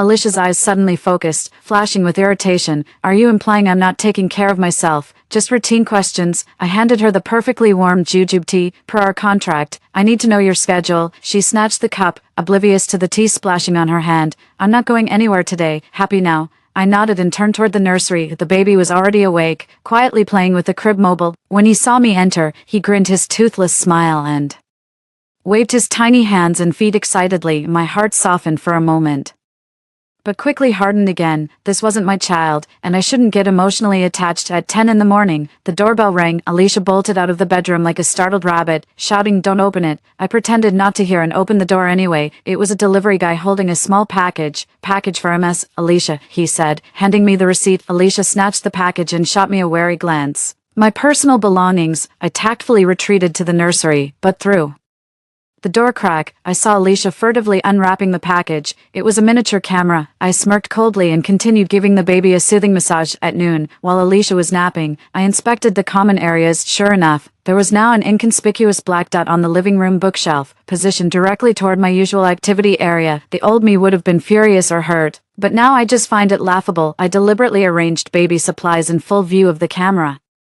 executing each movement with flawless professionalism. At 3 in the afternoon, the baby suddenly started wailing uncontrollably. I've checked all possibilities. Diapers clean, temperatures normal, not hungry, probably another colic episode. The old me would have jumped straight into full soothing protocols, but now I just jot down symptoms and timing before knocking on Alicia's door. MS, Alicia, the baby won't stop crying. Thought you should take a look. Alicia flung the door open irritably. Aren't you supposed to be some top-tier maternity nurse? Can't even handle this. Per the contract, parents must be notified of any abnormal situations. I replied calmly, especially suspected pathological crying. Pathological. Her face went pale instantly. What does that mean? Is the baby sick? That requires professional assessment. I said carefully, I'd recommend observing the child yourself. Alicia stumbled toward the nursery in panic while I followed at a leisurely pace. The baby was crying so hard its face turned crimson, its tiny belly heaving with each sob. Alicia stood frozen in panic, her eyes darting nervously. What should we do? Should we take it to the hospital? I stepped forward and gently palpated the baby's tummy. Could be colic. Want me to handle this? Damn right I do, Alicia practically shouted. What the hell are you waiting for? I didn't take her attitude personally and simply began the professional burping massage. Within 5 minutes, the baby calmed down and let out a loud burp. Alicia's expression was a complex mix: anger, shame, envy, and gratitude all tangled together. Why didn't you handle this sooner? She ultimately settled on anger. I wasn't authorized to handle exceptions without approval, I replied calmly. It's clearly stated in Appendix 6 of the contract. Alicia was left speechless and stormed off in a huff as I gently patted the baby's back. I thought to myself how pitiful and ridiculous that woman was. In the evening, Evan texted saying he had a business dinner and wouldn't be home for supper. Alicia hurled her phone onto the couch after reading the message. Another business dinner. That's the third time this week, she screamed hysterically. He's clearly avoiding us. I quietly set the dinner table and prepared to retreat to my room. Alicia suddenly called out to me, Mara, what do you think of Evan? It's a trap. In my past life, I'd naively praise Evan for being studious and responsible, which only fueled Alicia's suspicions. Now I just shrug and say, don't know him well enough to comment. Does he often talk to you? Alicia's eyes sweep across my face like searchlights. Keep our communication strictly work-related. I met her gaze steadily. MS, Alicia, I'm a professional. Please respect my code of ethics. A flicker of embarrassment crossed Alicia's face before she turned confrontational. Then why does he keep asking you parenting questions? Why not me? You'll have to ask him that, I said. Down my napkin. If there's nothing else, I'll retire for now. Back in the guest room, I locked the door and exhaled deeply. Alicia's paranoia and depression were progressing faster and more severely than in her previous life. It was a dangerous sign, but it proved my strategy was working. She was reaping what she'd sown. My phone suddenly vibrated with an unknown number. After a moment's hesitation, I answered the call. Mara, this is Karen. Barbara referred me to you, came a gentle female voice. I heard your contract ends this month. I'd like to book your services in advance. My eyes lit up. Mrs. Karen had been one of my most reasonable clients in my previous life, wealthy and generous. More importantly, she was a single mother, so there were no complications involving a husband. Yes, it ends this month. I lowered my voice. When's your due date? Mid-next month. Perfect timing with your schedule, Mrs. Karen said with a smile. Barbara couldn't stop praising you, said you're the most professional postpartum caregiver she's ever met. We briefly discussed requirements and compensation, agreeing to sign the formal contract before my current engagement ends. Hanging up the phone, I was in high spirits, with another option lined up. I won't have to worry about being left high and dry after things end with Alicia. Just as I was about to shut down my computer, a WeChat notification popped up. It was Evan. Mara, how's Jingjing doing today? After a moment's hesitation, I replied. She seems emotionally unstable. She could really use some company. He responded quickly. We've got a major project at work right now. I'm completely tied up. Could you possibly spend more time with her? I scoffed and replied, I'm a postpartum caregiver, not a therapist. Evan sent an awkward emoji followed by a long message. I know this isn't in the contract, but Jingjing hasn't been herself lately. Last night I caught her crying secretly in the bathroom, and this morning I saw her searching. Can postpartum depression harm babies? My heart clenched suddenly. Although Alicia had emotional issues in her past life too, it never got this bad. Did my indifference hasten her breakdown? No. I dismissed that thought immediately. Alicia's issues stemmed from her own personality and marital situation. I simply stopped being the cushion like in my past life. As I was about to reply, a dull thud echoed from outside, followed by the sound of shattering glass. I immediately put down my phone and rushed to open the door. In the living room, Alicia stood amidst shattered glass fragments, clutching half a broken wine glass with wild eyes. He's not answering my calls at all, she muttered, probably busy entertaining that little secretary again. I quietly fetched a broom and started sweeping up the shards. Alicia suddenly grabbed my wrist. Mara, do all men turn like this? They stop cherishing what they've got. Her fingers were icy cold, her eyes bloodshot. I gently pulled away. You've had too much to drink. You should rest.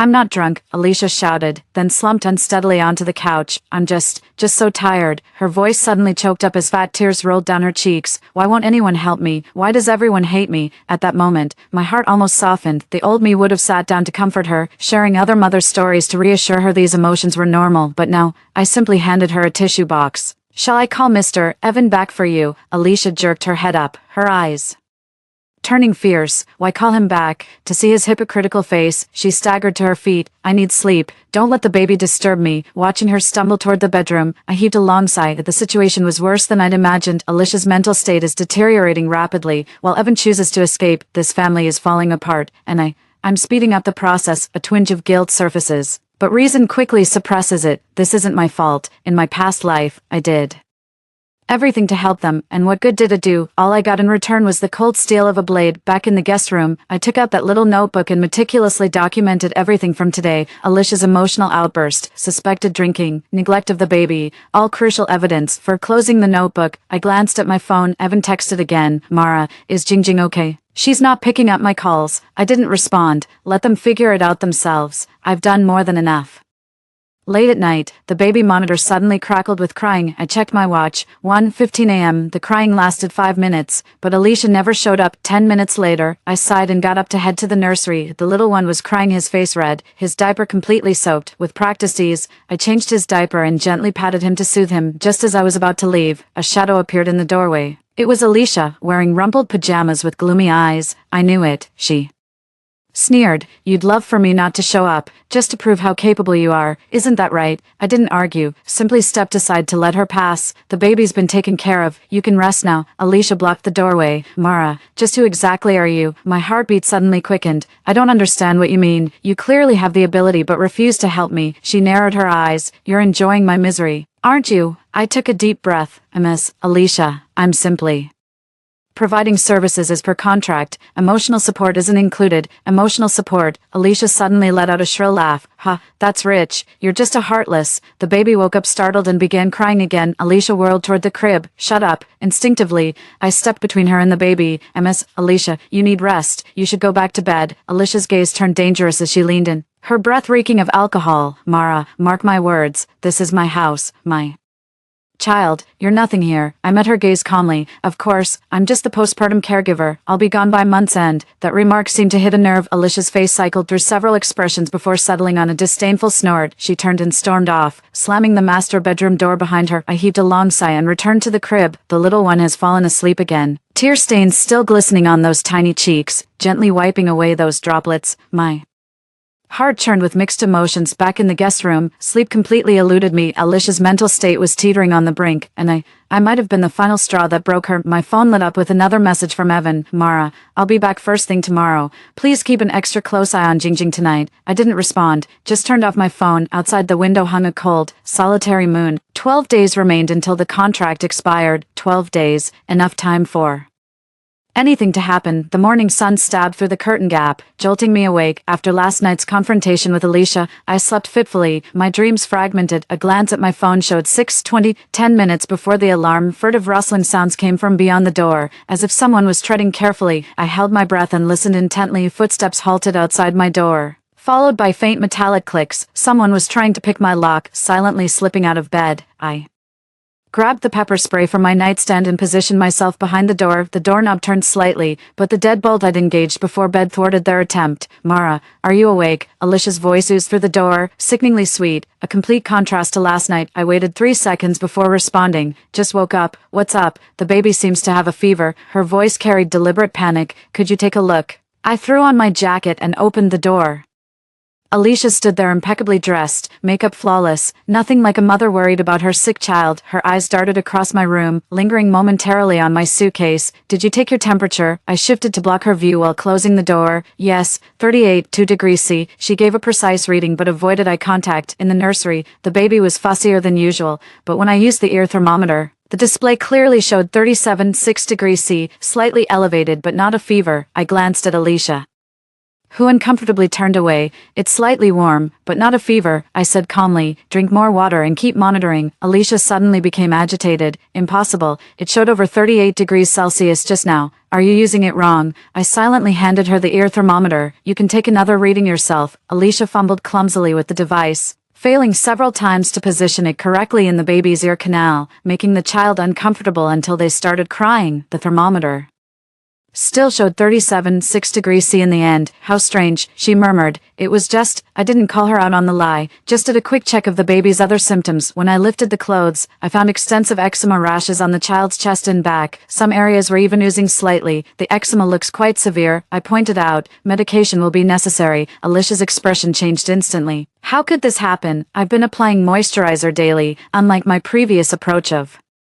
explaining eczema causes and care routines." I simply said, "You should see a doctor. Aren't you supposed to be a top-tier maternity nurse?" Alicia's tone turned sharp. "Can't even handle such a minor issue. Seems like you're just slacking off." I looked at her calmly and said, "According to the contract, medical issues require professional doctors. I can assist with caregiving, but I'm not qualified to diagnose or prescribe medication." Alicia opened her mouth to argue, but ended up shooting me a glare before turning to grab her phone. I overheard her calling Evan.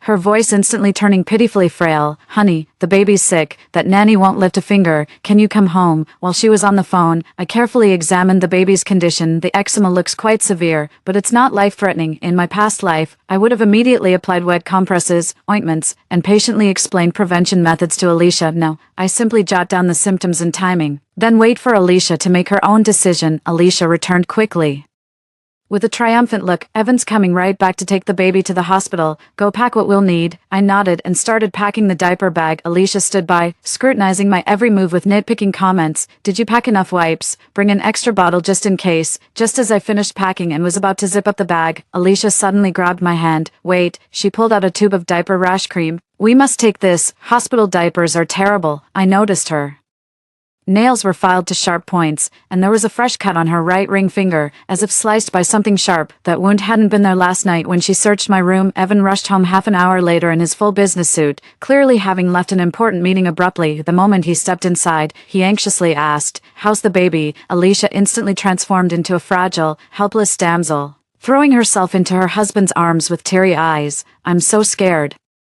"The baby's covered in rashes." Evan soothingly patted her back before turning to me. "Mara, is it serious? You should see a doctor," I repeated, handing him the diaper bag. The trip to the hospital was unexpectedly calm. Contrary to her usual self, Alicia didn't give me a hard time. Instead, she held the baby tightly the whole way, displaying unusual maternal instincts. Evan kept glancing at his wife through the rearview mirror while driving, his expression unreadable. The doctor confirmed it was eczema and prescribed ointment along with antihistamines. While explaining the cause, the doctor specifically asked, "Has anyone in the household been experiencing significant mood swings recently? A mother's emotional state directly affects her baby." Alicia's face immediately darkened. Evan cleared his throat awkwardly. "I've been swamped with work lately, so my wife might be a bit worn out. It's more than just exhaustion." The doctor said gravely, "Postpartum depression is common, but without timely intervention, it can impact the entire family." His meaningful glance lingered on the baby's rash. The car ride home was suffocatingly tense, the air thick enough to cut with a knife. Alicia clutched the sleeping infant tightly, her hollow gaze fixed on the passing scenery outside the window. Evan opened his mouth several times, but the words died on his lips each time. After lunch, Evan called me to the balcony. "Mara, what do you think about Jingjing's condition?" I replied cautiously. "I'm not a doctor, so I shouldn't really speculate, but she wasn't like this before." Evan tugged at his hair in distress. "She was so gentle and caring when we were dating. Even during pregnancy when she had occasional mood swings, it was manageable. How could she change so much after childbirth? Postpartum hormonal changes are significant," I said objectively, coupled with parenting stress. "Emotional volatility is quite common." Evan suddenly grabbed my hand. "Mara, could you stay a bit longer? I'll double your pay. With Jingjing's current condition, I'm really worried." I gently withdrew my hand. "Mr. Evan, I've already arranged my next position. May I suggest hiring a professional therapist or nanny?" His face fell instantly. "How can you be so heartless?" Those words stabbed through my heart like a knife. In my past life, I lent a helping hand with all my heart, only to meet a bloody end. Now when I choose self-preservation, I'm branded as heartless. How ironic human nature can be. "I'm a postpartum caregiver, not a therapist," I replied calmly. "Professional boundaries mean sticking to our designated roles." Evan left with disappointment. I returned to the guest room and started packing my belongings. With 7 days left until the contract expires, I decided to prepare in advance to avoid last-minute chaos. When I opened the drawer, I noticed someone had been through my things. My notebook was out of place, with a dark red stain along its edge. Upon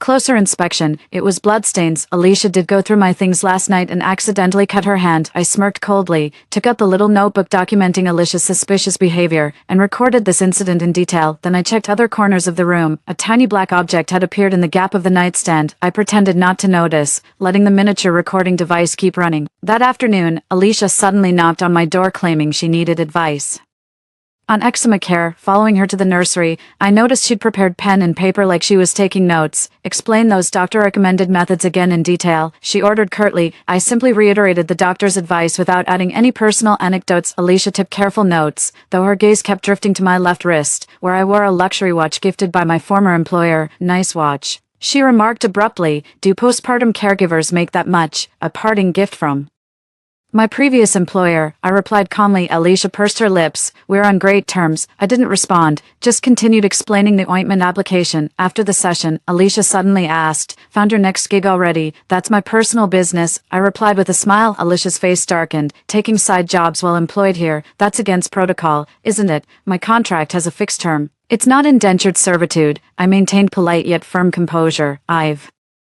fulfilled my duties with integrity throughout my employment." Alicia sprang to her feet. "Get out." I exited calmly and immediately checked the recording device upon returning to the guest room. Just as expected, the entire conversation had been captured. I buried it deep in the drawer and resumed packing. During dinner, Evan announced he'd be away on a business trip for 2 days next week. Alicia exploded. "You know the baby's sick and I've got therapy appointments, and you're choosing now to travel. This project's critical. I can't back out." Evan mumbled defensively. "What could possibly matter more than your family?" Alicia slammed her chopsticks down. "Are you seeing someone else?" Evan's face darkened. "What nonsense are you spouting?" "Nonsense," Alicia shrieked. "Then why are you always avoiding me? Why do you keep whispering with Mara? Why?" "Enough." Evan slammed the table as he stood up. "Mara's a professional. What's wrong with asking her parenting advice? You know nothing about it, yet you forbid me from consulting others." Alicia stood thunderstruck, tears welling up instantly. How could you?" I quietly stood up, preparing to retreat to my room. The farther away from this family drama, the better. "Mara," Alicia suddenly called out to me. "Are you happy now? Stirring up trouble between us must be quite satisfying." I stopped and turned to face her calmly. Alicia, I've never interfered in your family matters. If you have doubts, you can review the house surveillance." Evan snapped out of it too. "Jing, you're crossing the line. Mara has always been professional. This is all on you. Get the hell out." Alicia shrieked hysterically, flipping the dining table violently. The shattering dishes startled the baby awake, and cries immediately echoed from the nursery. Evan rushed to tend to the child while I began cleaning up the mess on the floor. Alicia stood nearby, her chest heaving violently, glaring at me with venomous eyes. "You're leaving soon, aren't you?" she said abruptly with eerie calm. I looked up at her. 7 days left on the contract. Alicia gave a cold laugh. 7 days? That's quite some time. I didn't respond, just kept gathering the broken pieces. Alicia shot me one last glare before turning toward the nursery. The night deepened, yet sleep eluded me as I lay in bed. Alicia's final words hung over me like a sword of Damocles. 7 days? That's quite long. Was that a threat? In my past life, she'd struck the day before my contract ended. My phone vibrated abruptly with a message from Mrs. Karen. "Mara, I've drafted the contract. When would you be available to review it?" I replied, "How about 3 days from now? My current contract is about to wrap up." Mrs. Karen instantly responded with a smiley face. "Perfect. The nursery's all set up, just waiting for you." Putting down my phone, I felt slightly more at ease. With another job lined up, I wouldn't have to worry about income anymore. The only thing left now is to make it safely through these final 7 days. I got up and double-checked the recording device to ensure it had enough battery. Then I retrieved the pepper spray from under my pillow and placed it within easy reach. Outside the window, a waning moon hung high, casting its pallid glow into the darkness. In the nursery, the baby's intermittent cries mingled with Alicia's impatient shushing and Evan's weary sighs. This household is crumbling apart, and I'll watch its collapse with cold detachment. A piercing scream shattered the morning tranquility. I bolted upright in bed and glanced at my phone. 5:40 a.m. The first pale light of dawn. The scream came from the master bedroom. It was Alicia's voice. "Evan, get your ass up." Then came the dull thud of something heavy hitting the floor, followed by a man's muffled protest. I slipped out of bed quietly and pressed my ear against the door. The couple was fighting again, and this sounded nastier than any of their previous arguments. "This is the third time," Alicia's voice was shrill enough to shatter glass. "Sneaking out to make calls 3 nights running. Who is it? Who could possibly be that important?" Evan's muffled response dissolved into low, frantic excuses. "Work. 3 a.m. Work calls." Alicia let out a hysterical laugh. "Do you take me for an idiot?" A baby's wail joined the chaos. I hesitated for a moment before deciding not to intervene. "According to my contract, work starts at 7, and domestic disputes aren't covered." The argument lasted nearly half an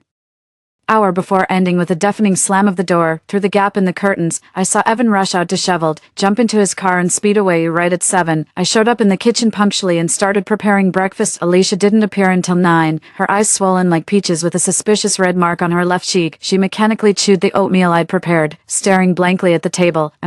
"Alicia, would you like me to give the baby a massage today?" I broke The silence. Alicia jerked her head up, fury flashing in her eyes as I instinctively took half a step back. Now you're being proactive. Weren't you giving me the cold shoulder this whole time? Maintaining my professional smile, I replied. Therapeutic massage falls within our contractual services, and I've been performing it consistently. Contracts. Alicia suddenly slammed her bowl onto the table. That's all you ever talk about. Other postpartum caregivers go above and beyond.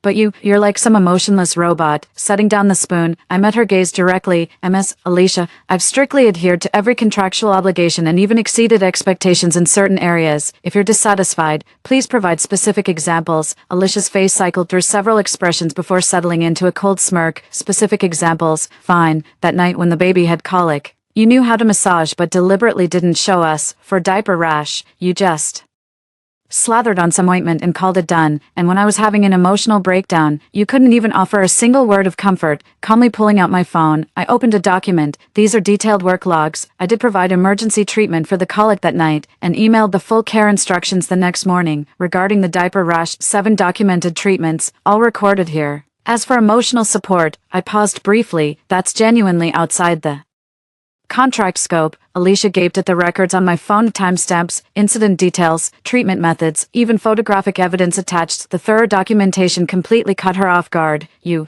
prepared all this beforehand. Her voice trembled. Were you planning to deal with me all along? Just professional practice. I retrieved my phone. Every client has such records to prevent disputes. Alicia abruptly stood up, her chair screeching across the floor. Mara, I've had enough of you. I'm reporting you to the company today. Go ahead, I said calmly. My records speak for themselves. Alicia stared at me like I was some freak before storming off to the bedroom and slamming the door shut. I let out a long breath and went back to eating my breakfast. The old me would have burst into tears at such baseless accusations, but now I just found it laughable. I've been keeping this detailed journal since the very first day of my rebirth, precisely for a situation like today. At 10 in the morning, the doorbell rang. Through the peephole, I saw Evan with dark circles under his eyes, his suit crumpled as if he'd been out all night. Mara, he whispered the moment he stepped inside. Where's Jingjing? The bedroom, I answered curtly. Did you two have a fight? Evan gave a bitter laugh as he carefully removed his leather shoes. She accused me of cheating and went through my phone at midnight. I couldn't take it anymore, so I checked into a hotel. I didn't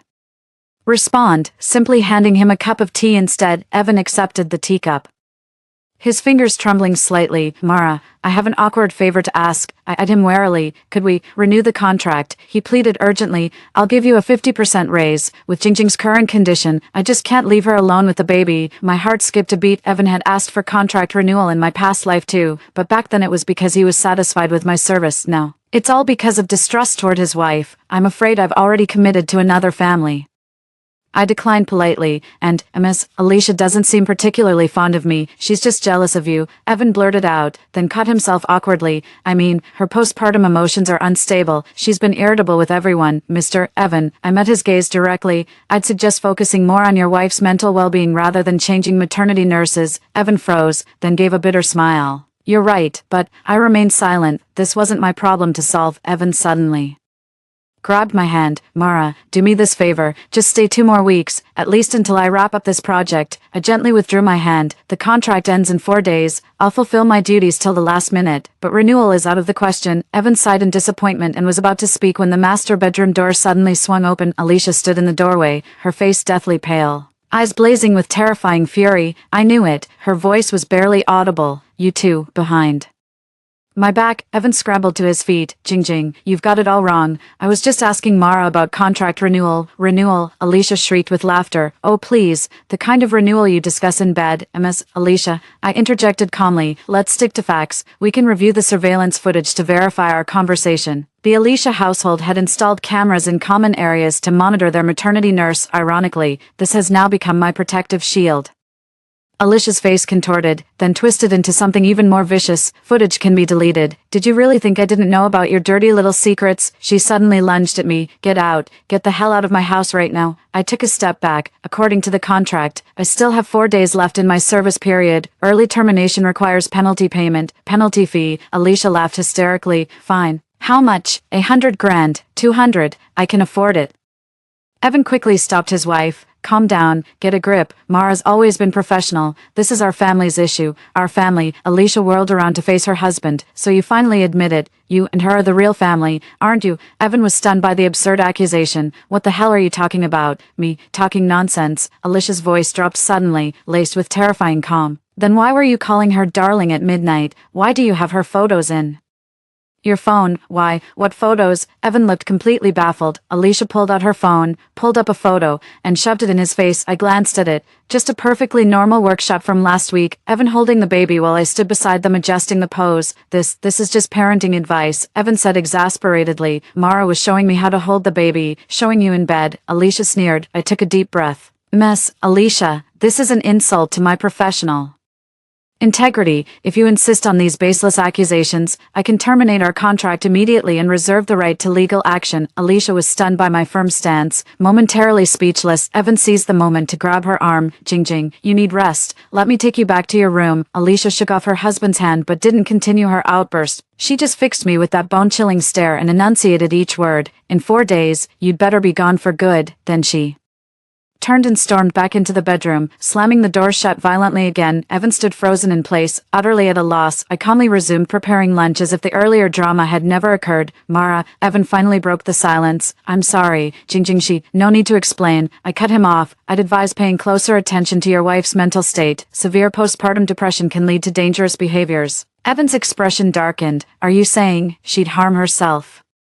I remained silent, just casting a meaningful glance toward the nursery. Evan's face went deathly pale. That afternoon, while Alicia was napping, Evan left for work again. I checked the surveillance camera positions to ensure they were functioning properly. Then I texted Mrs. Karen to confirm the handover details scheduled 3 days later. My phone rang while I was tidying up the nursery. It was an unknown number. Is this a mess, Mara? A woman's voice inquired. This is David from Sunshine Housekeeping. My heart sank. Sunshine Housekeeping was the agency I worked with. Had Alicia actually filed a complaint? Yes, this is Mara.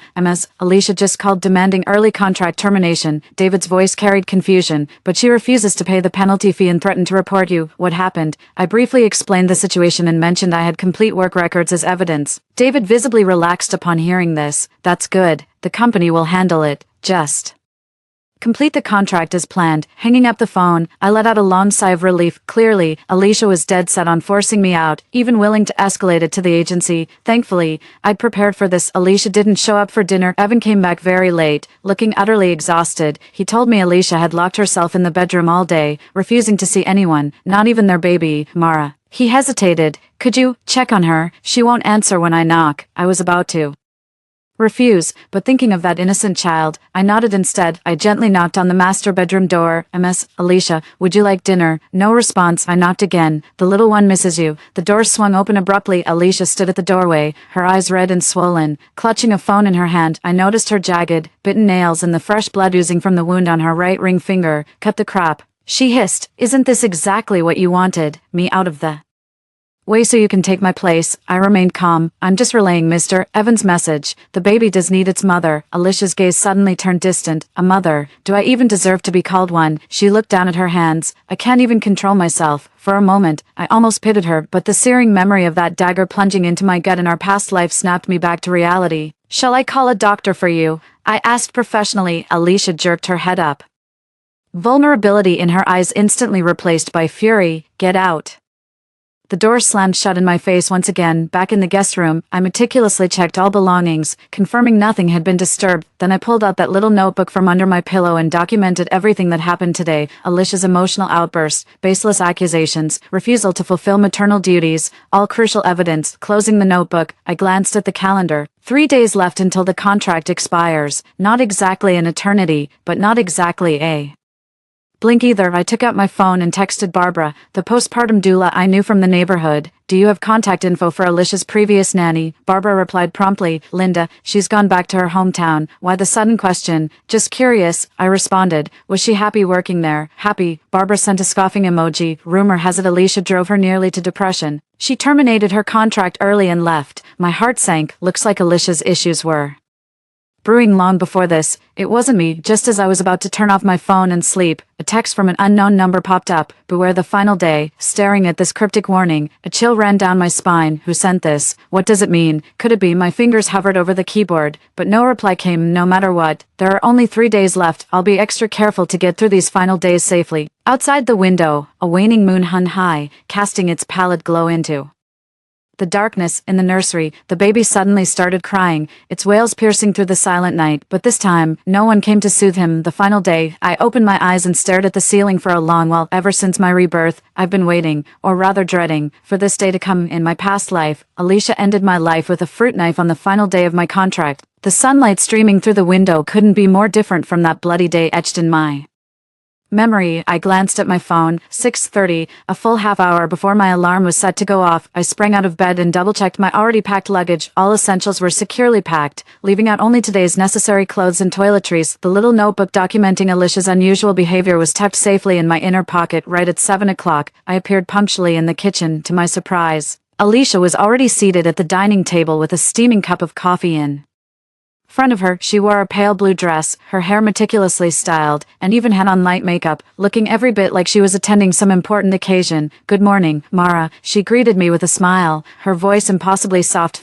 Every hair on my body stood on end. This unnatural kindness was more terrifying than yesterday's hysteria. I nodded cautiously and replied, "Good morning, Ms. Alicia. You're up early, last day and all." Alicia took a sip of coffee, wanted to say a proper goodbye. As I turned my back to prepare breakfast, I could feel her gaze slithering down my spine like a venomous snake. The sharp fruit knife was missing from the kitchen knife rack. "Where's Mr. Evan?" I asked casually. "He's on a business trip. Decided last minute yesterday," Alicia replied softly. "He said, well, at least we've got you looking after us." My heart sank. With Evan away, there'd be nobody to stop Alicia if she really decided to do something. "Last time you attacked me, it was just the two of us home alone too." Breakfast ended in eerie silence. Alicia even complimented my porridge and helped with the dishes. This unusual kindness put me on edge. I was walking on eggshells. At 10 in the morning, Alicia suddenly suggested giving the baby a bath. "Mara, it's my last day. Could you show me the right way to bathe her?" She blinked earnestly, putting on a studious expression. "You've always done it before, and I never quite got the hang of it."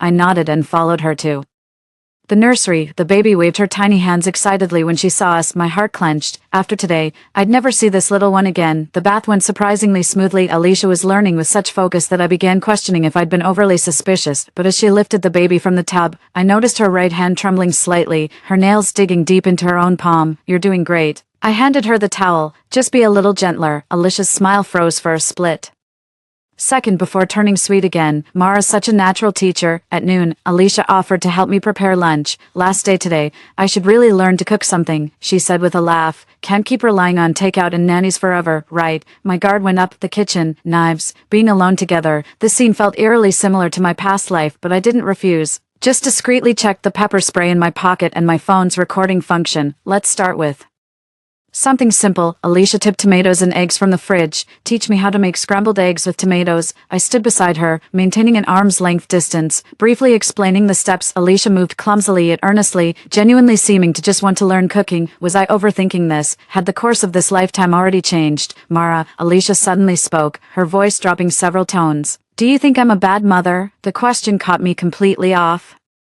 guard. I chose my words carefully. "You're just inexperienced." Evan said the same thing. She gave a bitter laugh, the knife scraping harshly against the tomato. "He said I'm too tense, too sensitive, that I'm not as good with kids as you." I took a subtle step back. "Every mother has her own way, but he prefers your way." Alicia whirled around, the knife flashing dangerously through the air. "The way he looks at you, the name he calls out at night. It's always you." My heart nearly stopped beating. That knife, the very fruit knife that killed me in my past life. "Miss Alicia, you've got the wrong idea." I kept my voice steady while edging toward the door. "My relationship with Mr. Evan is strictly professional." "Liar." Alicia's face contorted, her sweet facade shattering completely. "I saw it. Your photos in his phone. Those late night calls where he called you darling. That wasn't me." I kept backing away, my hand slipping into my pocket to grip the pepper spray. Probably just a work contact. "Shut up." Alicia advanced with a knife, madness flickering in her eyes. "Last day, you think I'd let you walk away to join his next puppet?" My back hit the refrigerator, nowhere left to retreat. Alicia's face was inches away, her breath carrying the bitterness of coffee and a faint whiff of alcohol. "Did you know?" She suddenly giggled, her voice dripping with sickly sweetness.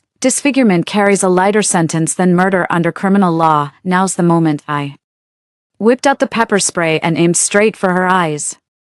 Alicia shrieked, wildly swinging her knife as I dodged sideways and hit play on my phone. You're just a nanny. How dare you bully me and steal my husband and baby? Alicia's own voice blared from the phone speaker, the exact recording of her threatening me in the nursery that pre-dawned. Alicia froze, her swollen eyes widening further. You recorded me. Occupational reflex. I swiftly circled to the opposite side of the dining table, maintaining a safe distance, just like keeping work logs. Self-protection, sneaky bitch, Alicia shrieked, brandishing the knife as she lunged again. This time, I blocked her wrist with the tray and swiftly twisted her arm, pinning her against the table. The knife clattered to the floor. Let me go, Alicia spat, struggling violently. You bitch, thief. Just then, the door burst open. Evan stood frozen in the doorway, staring in shock at the scene, me pinning his wife down with a knife lying on the floor. Mara, Jing, what's going on? Alicia instantly switched expressions, bursting into theatrical tears. Honey, she tried to kill me. She threatened me with that knife. I released my grip and picked up the phone to replay the recording. Alicia's threatening words echoed clearly through the kitchen. Evan's face gradually drained of color. Jing, his voice trembled. Did you really say those things? Alicia's expression shifted from wounded to shocked before twisting into fury. Damn right I did. So what? That bitch seduced my husband, stole my child. I'll make her wish she'd never. Enough. Evan roared louder than I'd ever heard him. Mara's always been professional. You're just being paranoid. Alicia stood frozen as if struck by lightning. Her eyes darted between her husband and me before she let out an inhuman shriek. Grabbing a knife and bolting outside, Evan tackled her mid-stride, sending them both crashing to the floor in a tangled heap. I calmly called the police and retreated to a safe corner. Alicia kicked and bit like a madwoman, a far cry from her usual refined elegance. Evan finally wrestled the knife away, but not before getting several bloody scratches on his face. The police arrived 10 minutes later. I submitted the audio recordings and work logs, while Alicia was taken away for psychiatric evaluation. As she left, she glanced back at me with a look that froze my blood, identical to when she stabbed me in our past life. I'm sorry, Mara. Evan slumped on the couch, his voice hoarse. I should've noticed something was off about her. I didn't respond, just started tidying up the kitchen. The police took the knife as evidence, but lunch still needed to be prepared. Where's the baby? Evan suddenly remembered, standing up in panic. In the nursery, asleep. I replied, you should hire a professional nanny. MS, Alicia might not be fit to care for the child anytime soon. Evan nodded, tears welling in his eyes. Mara, could you stay a few more days, just until I find someone to take over? I stopped what I was doing and looked him straight in the eye. Mr. Evan, the contract ends today. My bags are already packed. His lips parted as if to say more, but he just nodded wearily in the end. I understand. Thank you for taking care of things these past 3 months. By 3 in the afternoon, all my luggage had been moved to the doorway. In the nursery, the baby was still fast asleep. I gently touched his little face,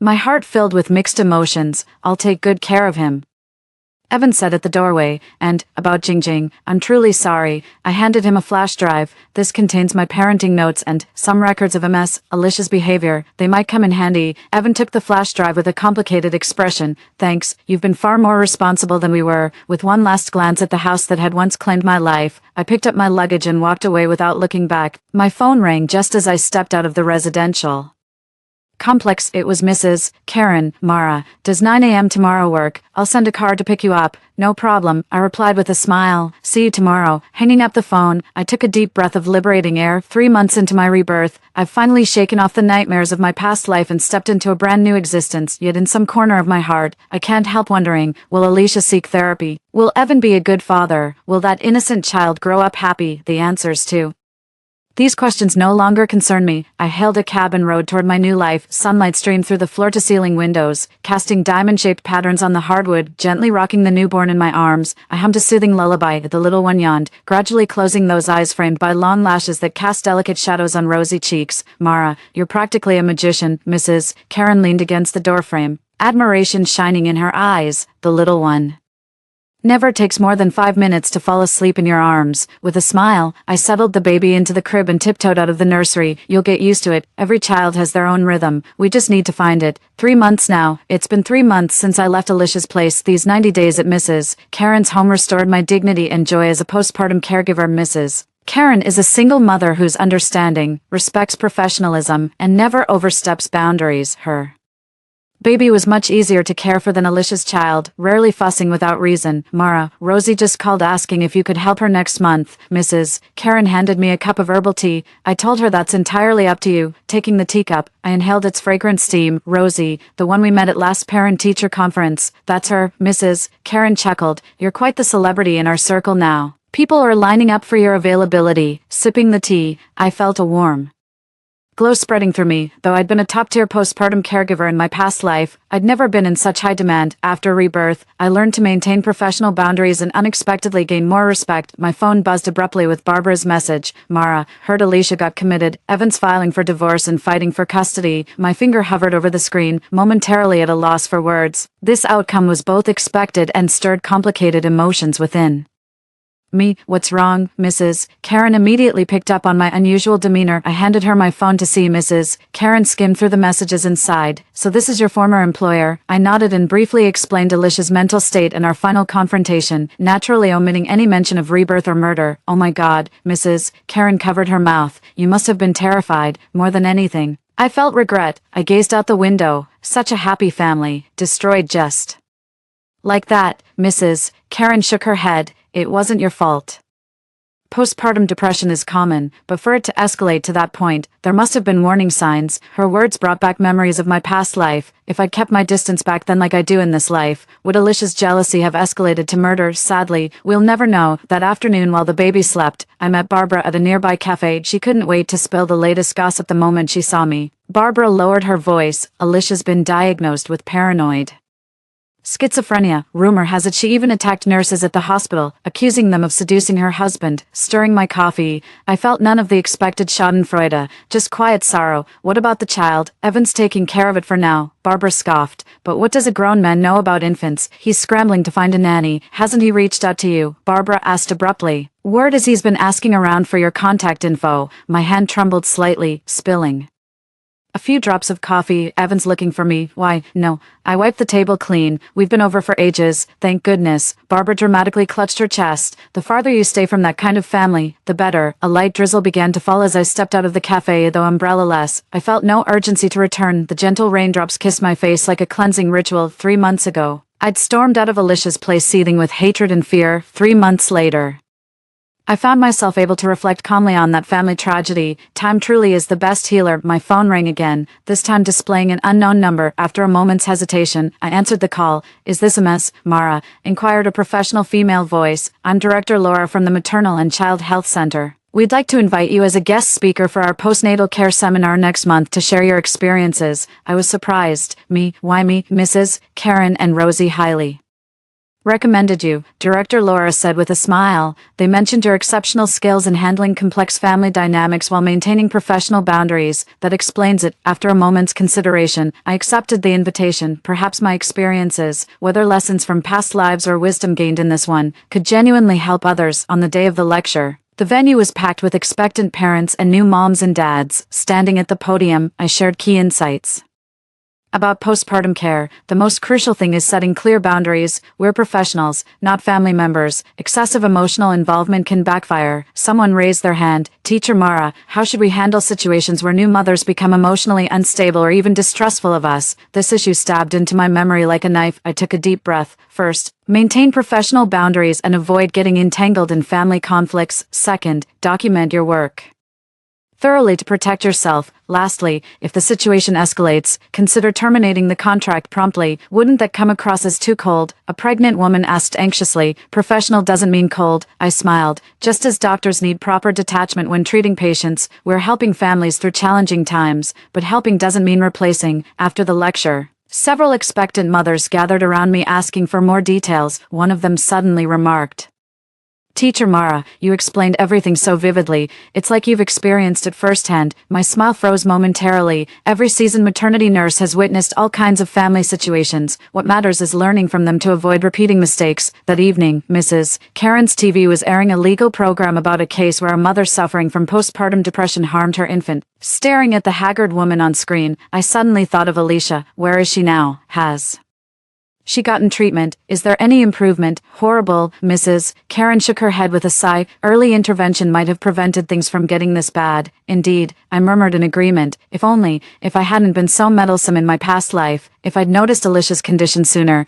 too many ifs, but time only moves forward. A month later, an email landed in my inbox. The sender was Sunshine Home Care Training Center, inviting me to serve as their guest lecturer for a course titled Professional Boundaries and Self-Protection for Postpartum Caregivers. Attached to the email was a participant roster. As I skimmed through the list, a familiar name suddenly caught my Evan. My heart skipped a beat. He signed up for maternity nurse training. Why? After much hesitation, I replied to the email accepting the invitation but requested background checks on all participants. On the first day of class, I arrived at the training center an hour early and carefully reviewed the student files. Evan's profile was straightforward. A single father with a 5-month-old son. His reason for attending was to become a better caregiver. The classroom gradually filled up, mostly with young women and a few middle-aged ladies. Evan was the last to arrive, still cradling an infant in his arms. He looked noticeably older, with silver streaks at his temples. But his childcare movements had clearly gained practiced ease. He froze visibly when he saw me at the lectern, then flashed an expression caught between embarrassment and delight. Pretending not to recognize him, I proceeded with the lesson as usual. During the break, Evan approached me first. Mara, I never expected it'd be you. I nodded. Mr. Evan, it's been a while. I'm raising the child alone now. He forced a smile while patting the baby in his arms. The little one's perfectly healthy, just cries constantly at night. That's normal for this age, I replied professionally. You might want to try white noise. We exchanged some parenting tips, the conversation unexpectedly calm. Finally, Evan hesitated before saying, Jingjing, she's doing much better now, attending regular therapy sessions. That's really good to hear, I said sincerely. Mara, his voice suddenly dropped to a whisper. That day, thank you for not pressing charges. If you'd called the police, water under the bridge. I cut him off. What matters is now. He nodded gratefully, holding his child as he returned to his seat, watching his retreating figure. The last weight finally lifted from my chest. The course ran for 6 weeks, with Evan arriving early for every session and taking meticulous notes. He deliberately stayed behind after the final class to wait for me. Mara, could I take you to dinner privately? He asked nervously, just to thank you for the lessons and everything before. I declined politely. That won't be necessary, Mr. Evan. Taking good care of your child is thanks enough. I understand. He lowered his head. Actually, there's something I'd like to ask your advice about. Go ahead, do you think? He hesitated. Should I let Jingjing see the child? The doctors say she's stabilized, but that's a tough one. I pondered for a moment. I'm no expert, but if I were to suggest, maybe try brief supervised visits with professionals present. Evan nodded gratefully. Thanks, that helps a lot. He turned to leave but suddenly looked back. Oh, Mara, that warning text you got the other day, that was from me. My eyes widened. What? I saw Jingjing sharpening a knife and muttering your name. His voice trembled. I wanted to stop her, but the company sent me on a last-minute business trip, so I had to text you instead. So that's how it is. That warning from the unknown number was actually sent by Evan. There was no such intervention in my past life, maybe because Evan back then hadn't noticed his wife's unusual behavior at all. Thank you, I said sincerely. That text message really saved me. He smiled and walked away with the child in his arms. Sunlight streamed in from behind him, casting long shadows of the father and son. 6 months later, my postnatal care training program became hugely popular and even expanded to other cities. With Mrs. Karen's encouragement, I established my own professional postnatal care training institution with a simple name, Boundaries. On opening day, many industry peers and former clients showed up. Barbara came with her girlfriends to show support, while Mrs. Karen helped me greet guests. Even Evan made an appearance, bringing his baby who could already sit up. Principal Mara, say a few words. Barbara cheered, standing on the small podium. I looked at the familiar and unfamiliar faces below, suddenly feeling a lump in my throat. Thank you all for coming to Boundaries opening ceremony. I steadied my voice. This organization's name embodies a truth I learned through painful experience. Love and help require boundaries. Professionalism and personal life need separation. Only with healthy boundaries can relationships endure and assistance remain effective. Amid the applause, I noticed Evan discreetly wiping the corner of his eye. Mrs. Karen was the last to leave after the event. She gave me a hug. Mara, I'm so proud of you. After seeing everyone off, I sat alone in the brand new office surrounded by walls covered with photos of students and their babies. Opening flower baskets adorned the desk, one bearing a card that read, "Thank you for teaching us the importance of boundaries." Student Evan. I picked up my phone and scrolled to Alicia's photo, taken during a parent-teacher meeting. Her radiant smile gave no hint of the madness that would follow. After much hesitation, I ultimately chose not to delete it. These memories, be they the anguish of past lives or the redemption of this one, are part of who I am. Outside the window, the setting sun bathed the entire city in golden light. A fresh stack of trainee files sat on my desk, awaiting tomorrow's review. Each of them will learn to draw boundaries between compassion and professionalism, delivering the best care without overstepping. My fingers traced the folders lightly as a smile crept unbidden across my lips. Given a second chance, I've learned life's most crucial lesson: true help requires distance, real love needs boundaries, and this is precisely the wisdom I aim to impart to every maternity nurse. The end. Story 2. During the Dragon Boat Festival holiday, our whole family went creek trekking to gather snails. For making raw marinated dishes, my sister accidentally dropped the keepsake from her boyfriend into a deep pool along the way. She insisted on diving in to retrieve it. Knowing these waters harbored schistosomes, I managed to talk my family out of it. Later, my sister's boyfriend blamed her for losing their love token and broke up with her. Consumed by hatred, my sister pushed me off a cliff during an outdoor rock climbing trip. My parents even covered for her, testifying that I'd fallen accidentally. When I opened my eyes again, I'd traveled back to the day she suggested we go river tracing. Mom was bustling about in the kitchen while Dad lounged on the sofa, eyes half closed as he smoked. Soon after, Mom brought out a huge platter of marinated sea snails, filling the air with the tangy spicy aroma of the special sauce. Your uncle collected these snails during his last creek expedition. I specially bought this Tiacha-style marinating sauce from local vendors, since we're all free during Dragon Boat Festival. Let's go creek trekking and pick up some freshwater snails for dinner, she remarked casually. Blood relatives are the best. They never forget to help me out now and then. Mom shot me a glare. I told you to quit school and work years ago. Still leeching off the family at your age. Embarrassing. Our neighbor Clara already gave her family 10 grand this year, and she's a year younger than you. I stared blankly at the familiar surroundings before me. Only then did I realize I'd been reborn. My mother frowned impatiently when I stayed silent. Are you deaf? Can't you hear me talking to you? One, she reached out and pinched my arm, clutching my arm. I glared at this accomplice to my murder and retorted, then go bring Clara back to be your daughter. When I talked back, my mom grabbed the broom nearby and threatened to break my legs. I stepped back to dodge as she kept yelling, you ungrateful brat. After all I've done raising you, you dare sass me? I stayed silent just as my sister came home glowing from her date. Mom immediately dropped the broom and beamed. So, how much dowry did Xiao Zhao's family offer? The Xiao Zhao she mentioned was none other than my sister's fiancé Jake. My sister shyly held up one finger. 10 million. Dad was so thrilled he dropped his cigarette. Mom clutched her chest and clapped excitedly. Oh my goodness, that's a fortune. Everyone happily gathered around the dining table. My mother poured half the whelks into her bowl. Eat more of these. Your uncle bought them. When you make it big someday, don't forget to repay his kindness. When I reached for some, Mom shoved me to the floor. You think you deserve this? Come back when you can bring home 10 million like your sister does. I scrambled up and retreated to a corner. Only then did Mom give a satisfied hum. The rhythmic slurping of snails filled the air as their savory aroma wafted around us. In my past life, I recognized the snails my uncle gave us as infected river snails and deliberately found reference images as proof. Only then did they believe me. The whole pot of infected snails got dumped. Dad scolded Mom mercilessly, and she took her frustration out on me. They blamed me for driving a wedge between my uncle and our family, subjecting me to nothing but beatings and harsh words. Given a second chance at life, I've decided to stop meddling in others' affairs. They never treated me as family, utterly undeserving of sympathy. After middle school, my grandparents were the only ones stopping them from selling me off to the village idiot. Half my high school tuition came from my grandparents' secret savings, the other half from my holiday job earnings. I used to cherish our blood ties, always putting my family first. Little did I know they never saw me as human. Even after I was pushed off the cliff, they showed no remorse, staging my death as suicide, shedding crocodile tears to claim compensation from the park authorities. At this thought, my fists clenched. At dinner, my mom brought up canyon hiking again. Canyon hiking, as the name suggests, is an adventurous activity of trekking upstream through river valleys. Local canyon hikes save money while offering scenic exercise, plus we can forage for delicious free river snails. After discussing, we all agreed it sounded perfect. My mother picked up a snail morsel and chewed thoughtfully. Gather more of these river snails later. Take some to Xiao Zhao's place as a gift for his mother. My sister spat muddy residue onto the table, gagging, Mom, you didn't clean these properly.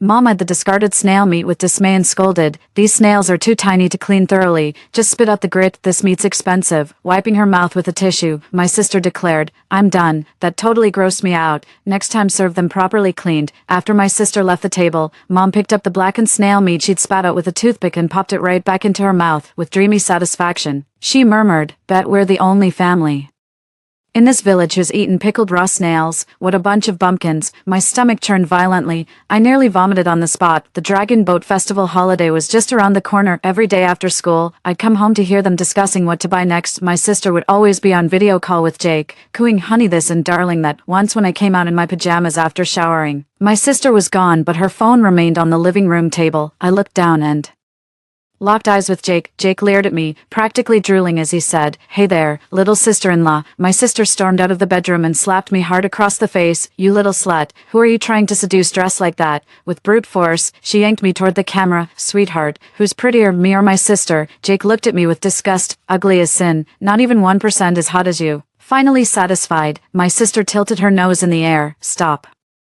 scheming, Amy. Go read your worthless books instead of acting like some cheap whore trying to steal men." I couldn't be bothered arguing with her, so I turned and walked into the bedroom. My face burned with pain as I pressed a damp towel against it, already strategizing my next move. The river trekking route we took in our past life wasn't exactly safe, beyond swarms of insects and treacherous rapids. The most terrifying hazard were undoubtedly the mountain leeches. We went up the mountain completely unprepared, just like our usual stroll, and ended up being attacked by mountain leeches. My sister forcibly stripped my jacket off me and put it on herself. When I finally got out, I was covered in bloody leech bites. They should have taken me to the ER, but instead they let my wounds get infected. I couldn't even sit for the college entrance exams. They'll know exactly how leech bites feel. I'll make sure of that. The day before Dragon Boat Festival, the full set of gear I bought online with my last remaining money finally arrived: mosquito repellent, arm sleeves, gloves, leech-proof socks, hat. After thorough preparations, I soaked all my clothes in soapy water, then treated tomorrow's outfit with sulfur soap and tobacco-infused water. For extra precaution, I packed small pouches of salt and iodine tincture in my pockets. With everything ready, I opened the bedroom door. The family was chatting happily until they saw me emerge. Instantly falling silent, feigning innocence, I showed them a travel advisory on my phone about tomorrow's destination. "Looks like there are leeches where we're going tomorrow. Shouldn't we all wear jackets and hats?" After exchanging glances, my mother curled her lip. "Leeches. Back when I planted rice in my hometown, the paddies were full of them. Fat, squishy things. No big deal." My sister shuddered. She's terrified of those legless wriggling bugs. "They're harmless but disgusting." Thank goodness little sis checked her phone, or I'd have worn a skirt there tomorrow. What a nightmare that would have been. Rubbing her goosebumps, she added, "Let's just wear jackets tomorrow. It's way too hot for that. You wear one, Dad, and I aren't scared of these creepy crawlies." I retreated to my room. As long as sis wore hers, I wouldn't have to fend off another jacket theft. Regular jackets offer little protection. Those mountain leeches will find their way in anywhere. The next morning, I secured my pant cuffs tightly and pulled sleeve covers over them. Seeing my sister wearing a windbreaker and cap when we headed out finally put my mind at ease. My parents weren't fazed by the leeches at all. Dressed casually in short sleeves and trousers, the scorching heat instantly gave way to refreshing coolness as we entered the mountain area. Lush greenery surrounded us, with babbling brooks lining the path. My father cupped his hands to drink the crisp stream water, sighing contentedly. "So pure and sweet. This is nature's authentic taste." While filming with her phone, my sister praised, "Mom, you're brilliant. Everywhere's crowded during Dragon Boat Festival. Who'd have thought of coming here?" My mom beamed with pride. "We owe it to your uncle for finding this gem of a spot." We trekked upstream along the creek. The path was manageable at first, but grew increasingly muddy as we ascended. The group's initial enthusiasm gradually gave way to grumbling complaints. "Maybe we should head back down now," my sister suggested. My mom shot her a glare. "We didn't come all this way for nothing. The cab fare alone cost over $100. At least grab some screws to sell later, or this trip will be a total waste." My sister deflated. "God knows how long this'll take. Cell service is crap here. I can't even get through to Jake." Frustration boiled over. She jerked her wrist violently, sending her bracelet plopping into the dark pool beside us, just like the previous life script. Hearing the splash, my parents turned around. "What just fell into the water?" my mom asked warily. My sister stared at her bare wrist, her face pale. "Damn it, the bracelet Jake gave me fell in." Ripples spread across the pond's surface as the bracelet settled firmly among the gravel at the bottom. My mom frowned. "Is it valuable? I've got to retrieve it. This is our love token." The pond water had a faint green tint, littered with floating trash. Despite the terrible water quality, the bottom was barely visible. My sister tested the depth with a stick. before preparing to wade in. Good thing I wore quick dry clothes beforehand. Mom, can you record a video for me later? When we get signal, send it to Jake so he can see how much I treasure his gift. I stayed hidden nearby, choosing not to intervene this time. Upon closer inspection, this pond showed no movement whatsoever, completely stagnant, with trash piled up along its banks too. Right before coming here, I stumbled upon a post by someone with schistosomiasis. They described coming to this stream completely unaware they were infected. During the canyon hike, I couldn't hold it any longer and relieved myself in this pool. He posted photos of the pool back then, and the surroundings looked identical to this spot. Schistosomiasis patients' waste contaminates water sources, especially in stagnant pools like this. It's basically a bacterial breeding ground. It was precisely because of this post that I stopped my sister from entering the water. Now let's see if she'll still blame everything on me after getting her precious bracelet back from the pond. My mom was recording while my sister waded into the water. She fumbled around forever before finally retrieving the bracelet. Emerging from the water, she delivered a dramatic confession to the camera. Jake, I've retrieved our promised bracelet. I'll love you forever. Right after filming, my sister started vomiting. This water stinks so bad. There must be bacteria in it. My dad retorted disapprovingly. This water's cleaner than our bottled Nongfu spring. This is genuine mountain spring water. Couldn't buy it even if you offered a fortune. Mom chimed in agreement, and only then did my sister finally relax, patting her chest in relief. The group took a short break on the spot, had some bread, and then continued onward. The higher we climbed, the denser the trees became, with thickets of low shrubs everywhere, though faint footpaths still snaked through the undergrowth, lagging behind the group. I treaded carefully, knowing the notorious leech gully lay just ahead. I double-checked that my socks were pulled up snugly, as extra protection against leeches biting through fabric. I deliberately worn thicker trousers. The mountain path was caked in mud. My sister started complaining again. Didn't we agree to head back once we found screws? There's nothing like that here. I haven't seen a single one. Mom kept trying to convince her. Your uncle said they're here, so they must be. Let's just walk a bit further up. We trudged upward for 2 more minutes. I saw a scene that made my skin crawl. Leeches clung tightly to the rocks and leaves ahead, their bodies swaying upright in the wind like twigs from afar. Goosebumps prickled my arms as I pulled my hat tighter. I stealthily rubbed some pre-prepared sulfur soap solution on my shoes again to keep the leeches from climbing up. They didn't notice as I watched helplessly while a leech dropped from an overhead branch onto Dad's head, completely unnoticed by him. This was Leech Central. They seemed to sense body heat, stretching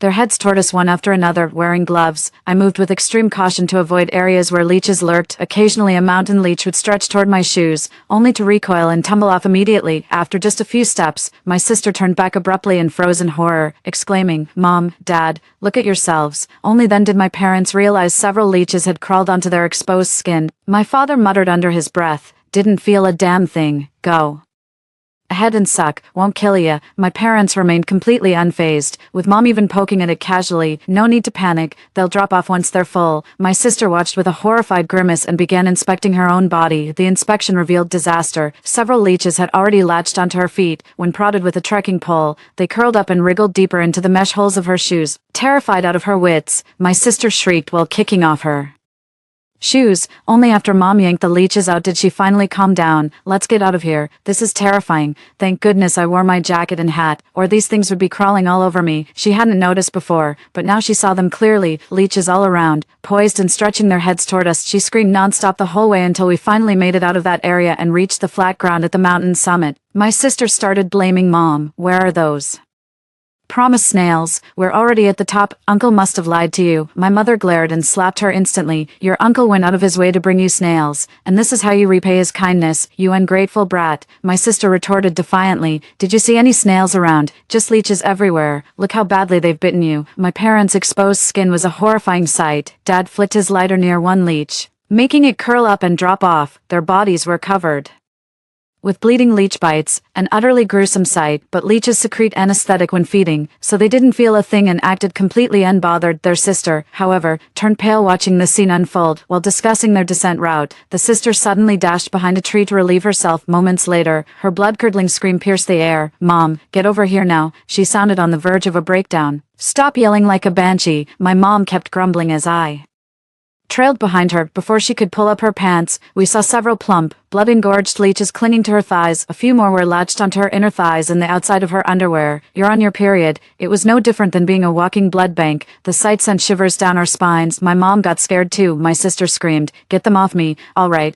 all right." My mom moved closer with a lighter. My sister's legs kept trembling uncontrollably. Mom tried calming her down and telling her to stay still, but she wouldn't listen. The lighter flame just wouldn't reach the right spot. Like a madwoman, my sister reached down and yanked a leech straight off her body. Yeah, so disgusting. She kept pulling them off frantically until my mom stopped her. Sweetheart, don't pull them like that. My sister rolled her eyes and passed out cold. Seizing the moment, my mom burned off all the leeches. When we unzipped her jacket, we found several more on her body. Every last one got cauterized. After a thorough check, my mother slumped to the ground with a thud. We're burning through oil like crazy. She turned to glare at me. Don't you have any? My lighter's bone dry. If they bite you, you're on your own. I lied through my teeth. They'll stop once they've had their fill. Quite the daredevil, aren't you? Mom sneered. Why don't they all just feast on you then? As the sun dipped below the horizon, my father pressed his thumb against my sister's philtrum until she regained consciousness. Her face was ashen, wearing an expression of utter despair. Only after my mother's prolonged coaxing did she finally rise from the ground, then turned to ask me, did these things crawl on you too? Plenty of them, no fewer than you had. My sister nodded approvingly. Good that it bit you too. I shouldn't be the only one suffering this disgusting thing. We took another path down the back mountain, even after getting home.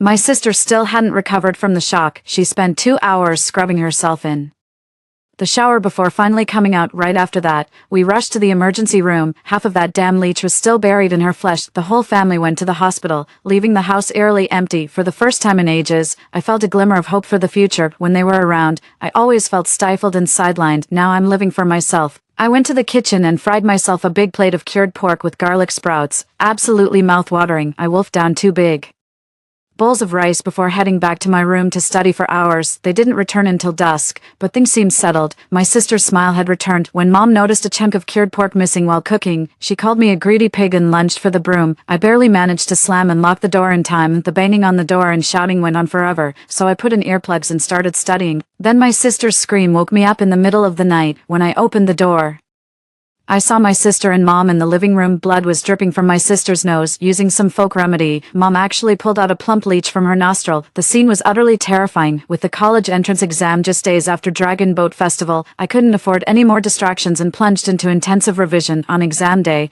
I entered the test center without a hitch. When I returned home after finishing all exam subjects, Jake was already waiting at our place. The older sister nestled shyly in his arms. My mom grew impatient the moment she saw me. Where the hell have you been, you brat? Can't even do your chores. I've been taking the college entrance exams these 2 days. My mom curled her lip. What's so special about exams? Useless. You're better off doing housework. I've already found you a match. The village idiot next door offered 200 grand for you. Cheap, maybe, but that's all you're worth. My heart sank completely as my sister started giggling behind her hand again. Thank goodness I've got Jake. He's offering 10 million to marry me. I noticed a flicker of discomfort cross Jake's face, but none of the family picked up on it. Everyone beamed with delight, piling all sorts of fruits and roasted snacks before him like offerings to a deity. While waiting for my exam results, I took up a part-time job waiting tables at a restaurant. I was also monitoring their physical conditions. Several had eaten raw snails, and my sister had been exposed to contaminated water. There was definitely a risk of infection. Surprisingly, my sister was fine, but my parents developed some issues. During the trip, they each found ticks behind their ears and knees, removed them with thread, and didn't think much of it. To my shock, my mother suddenly developed a high fever a week later. The bite side turned red, hardened, and became unbearably itchy. Writhing in excruciating pain at midnight, she took some ibuprofen tablets but eventually couldn't bear it anymore and went to the hospital for blood tests, biochemistry panels, and bunyavirus screening. She was rushed to the ICU before test results came back, with critically low platelets and covered in wounds of varying sizes. When my sister and father refused to care for her, I stepped in to help reposition her. The bunyavirus test eventually came back positive. Her less than 2-week hospital stay cost over 20,000 yuan. My mom kept yelling at me while I was taking care of her. This is all your fault. You should have made us wear long sleeves and pants. You're trying to get us killed. I warned you about this before, but you wouldn't listen. I took a sip of hot water expressionlessly. I never expected ticks in the mountains. I died too young in my past life to know about this. Where's your father? Your sister? Get them over here. Just looking at you makes my blood boil. They refused to come, afraid of catching whatever you've got. My mother didn't believe me, glaring daggers my way until I glared right back. She spent at least 20 hours a day unconscious, and even when briefly awake, she'd drift in a daze, rarely fully lucid. My 2 sharp remarks set her off again. First came slurred speech, then she passed out cold. I was sitting there about to take another bite of my apple when Uncle walked in carrying a fruit basket. After dabbing at non-existent tears, he wailed dramatically, perfectly healthy. And now schistosomiasis. I chuckled. Uncle, Mom got bitten. By a tick, it's not schistosomiasis. Uncle's expression shifted slightly as he chuckled awkwardly. Slip of the tongue. How's your dad and sister doing? Everyone all right? They're doing great. In perfect health. 3. Glad to hear everyone's fine. Did you folks eat those snails I sent you last time? He asked casually. We finished them all. Mom said you went creek hiking to gather these for us. But when we went last time we couldn't find any. Uncle, where exactly did you pick them?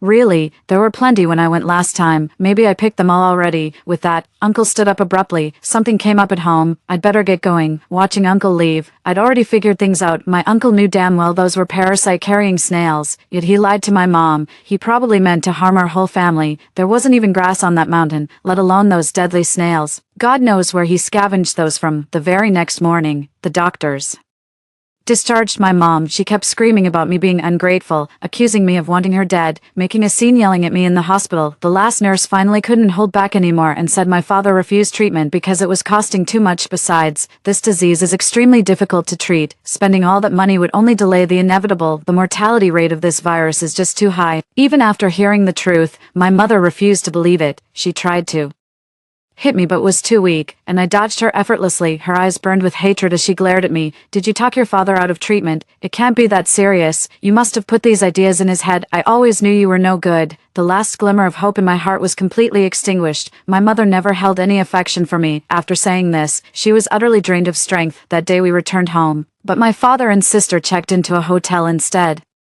waiting until my mother passed before coming back.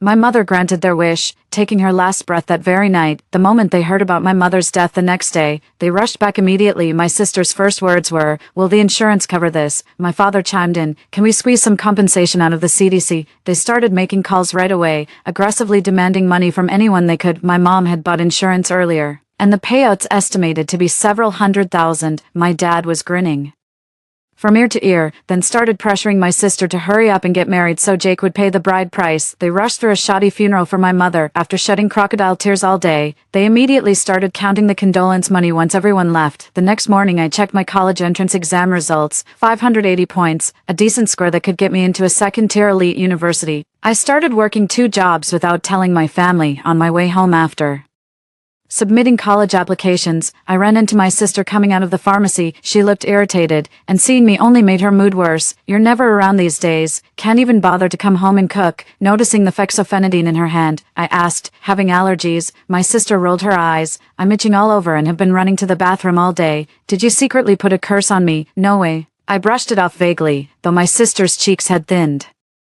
noticeably. Her appetite had clearly increased lately. Sometimes I'd even hear her rustling around for midnight snacks. She started having frequent diarrhea, and even anti-diarrheal medicine didn't help much. The day I came home with my admission letter, Jake was the first person I saw when I opened the door. I stayed outside and asked him, "Where are Dad and Sis?" "They went grocery shopping." He stood up and waved me in. "Come sit down already. Why just stand there?" His sudden enthusiasm only made me more wary. I took a step back, and he seemed frantic, lunging forward to grab my wrist. The moment he touched me, my sister's shriek pierced the air behind me. She flung the groceries to the floor and charged at me, yanking my hair to smash my head against the doorframe. "You slut!" Sneaking around behind my back, trying to steal my man again. 2 brutal thuds later, stars exploded in my vision. My forehead split open, the metallic tang of blood creeping into my nostrils. Jake quickly grabbed his sister's arm. "Don't take it too far. There's blood already." Sigh. "I don't know what's gotten into your sister." She kept confessing to me, and when I refused, she tried to force it. "I already told her I only have eyes for you." Hearing this, his sister flew into an even wilder rage, lunging at me like a madwoman. She'd grown alarmingly thin, her gaunt face almost ghostly. Thankfully, Jake managed to hold her back in time. My sister pointed at the stairwell and screamed, "Get out, we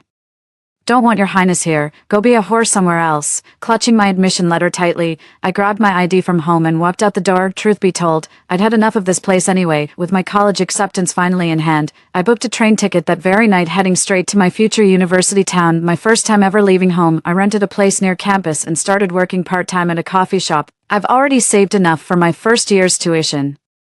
Now I'm earning for living expenses. I cut all contact with them after settling into college life. My financial aid application got approved, giving me an extra $3,000 each semester. By semester's end, I'd saved up from side jobs but still went home for winter break. Not that I missed them, just wanted to check how they're doing. My sister showed early symptoms of schistosomiasis before my semester started. Wonder how she's holding up now. Came home to find my pregnant sister devouring food with Gusto, she's become frighteningly thin. As I walked in, she swallowed her food and glared at me. What are you doing back here? I'm already carrying Jake's baby. You've got no chance. And look how big my belly is after just a few months. Must be triplets. Have you been to the doctor? What's there to check? Nausea, diarrhea, joint pain. What else could it be but pregnancy? You just can't stand to see me happy. No use reasoning with the doomed. I shut my mouth and walked away. During New Year's Eve, my sister brought Jake home for the family reunion dinner. At the dinner table, my sister and dad kept hinting about Jake paying the bride price and getting married, but he kept dodging the topic without giving a straight answer. Eventually, my dad got impatient and stepped out to the balcony to smoke 2 cigarettes before coming back. My sister pointed at her belly and said, "Jake, I'm already carrying your child. Why are you still dragging your feet about getting married? Is it because of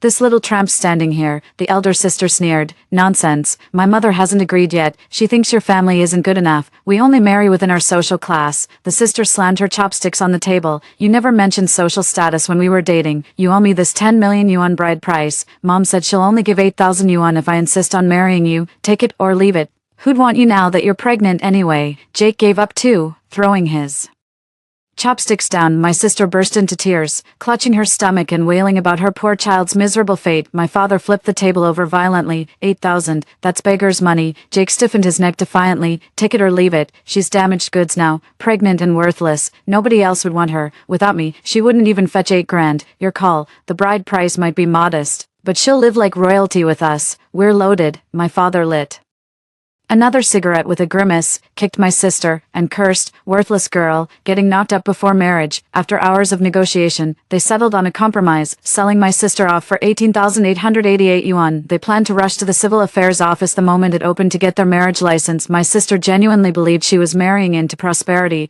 Overjoyed, she immediately posted Jake caressing her belly on social media with the caption, "Happily ever after, Jake." Commented below, "That rock-hard belly must be carrying 3 little dragons." The house was buzzing with festive joy when Uncle arrived the next day bearing 6 walnuts for New Year's greetings. His shrewd eyes scanned my sister's belly several times before asking, "Heard you're expecting?" For my sister caressed her belly with blissful expression, "Probably multiples. These rowdy little ones are giving me hell, Uncle. You'd better prepare fat red envelopes for all my boys later." Her uncle glanced at her belly again, smiling knowingly without a word. On the day the civil affairs office reopened, my sister and Jake rushed to get their marriage license, then flooded social media with their PDA. Seeing my sister's swollen legs and labored breathing was truly heartbreaking. They simply chalked it up to the baby acting up, completely oblivious to their own health issues. Right after getting married, they went to Jake's place, but before 3 days were up, my sister stormed back home furious and demanded a divorce. Turns out Jake's rich kid persona was fake. His family was dirt poor, with leaky roofs and all. Worse yet, grown-ass Jake still shared a bed with his parents, leaving my sister to spend her first night in the cowshed. She reeked of cow dung from head to toe. My sister blew up at Jake, and his parents weren't pushovers either. Now that they were legally married, everyone dropped all pretense of politeness. Every imaginable insult was hurled at her. My sister came home crying to Dad, expecting him to take her side, but with the bride price already in Dad's hands, he acted like she was no longer his daughter. He scolded her for being unreasonable and forced her to apologize to Jake's parents. The confrontation made her faint, and only then did they rush her to the hospital. Once at the hospital, things took a dramatic turn. The doctor immediately recognized something was wrong with her swollen abdomen, classic signs of ascites. A full battery of tests followed: blood work, stool analysis, imaging scans, and even a biopsy. My sister was diagnosed with schistosomiasis-induced liver cirrhosis on the spot. She'd barely regained consciousness when the devastating news made her faint again. Father wouldn't spend a dime on her treatment, muttering about a married daughter being like spilled water. He turned his back and walked home, leaving her alone at the hospital. Sis didn't have a penny to her name. She hadn't worked in ages, had no choice but to turn to Jake. When Jake's crew heard she wasn't pregnant but had schistosomiasis liver disease, they panicked about catching it, rushed to the hospital for full-body checkups, then bolted the moment tests came back clean, said they wouldn't pay for treatment, claimed they were broke, basically told her to rot. Sis left the hospital dead inside. How could this happen to me? The doctor repeatedly asked if she had been exposed to contaminated water or the intermediate host, the oncomelania snail. It suddenly dawned on her, those screws her uncle had sent were Actually oncomalanious snails, which she confirmed after searching online. Dad got lucky, neither the ticks nor the schistosomes managed to do him in. When she returned to Jake's place, his family refused to let her in, fearing infection. They even said they'd file for divorce the next day and wouldn't stand in her sister's way. With no money for treatment and her doomed anyway, she decided to drag them all down with her. That night while the family slept, the older sister set the house ablaze.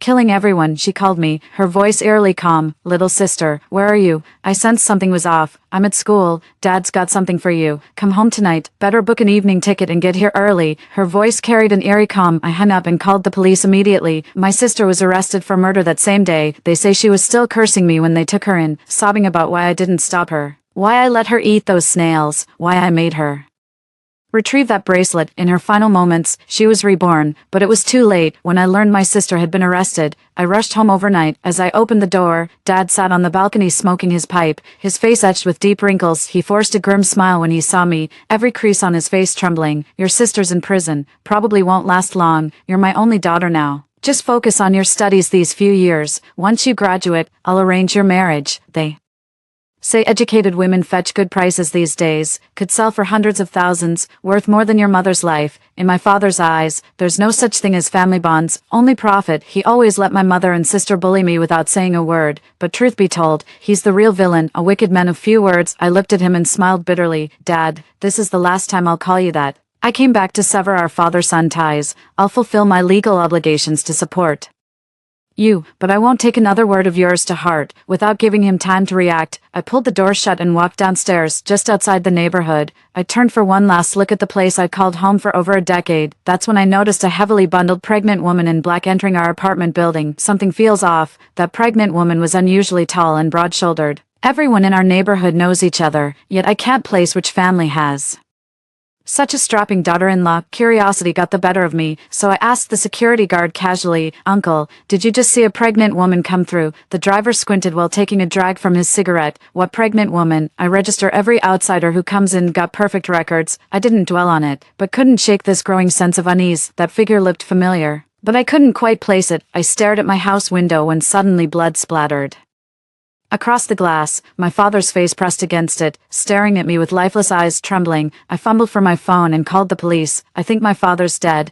I didn't dare go upstairs, only managing to stand up when the police arrived. Eventually, the officers escorted my uncle out of the house. His swollen belly contrasted sharply with sunken cheeks and dark circles under his eyes. He looked like a man 9 months pregnant, so that was my uncle who just went upstairs. He was now showing clear signs of ascites, apparently infected with schistosomiasis. My father was stabbed to death by my uncle. He died instantly. Only then did I realize the truth behind my uncle bringing those infected snails to our house. Turns out I did have an aunt, but my parents conspired to sell her to human traffickers. My uncle harbored deep resentment and waited for his chance to retaliate. He hated our entire family. He contracted schistosomiasis from gathering snails in the freshwater lakes along the middle lower Yangtze River. He never intended to survive. After taking revenge on our family from his own home, he saw me return and immediately planned to kill both me and my father. I'm just grateful I made it downstairs in time, or I wouldn't have escaped unscathed either. The truth is heartbreaking, but it's no longer my concern. Cut all ties, better opportunities lie ahead. Story 2. My sister has an obsession with wild beasts and illegally purchased a brown bear. I tried to reason with her.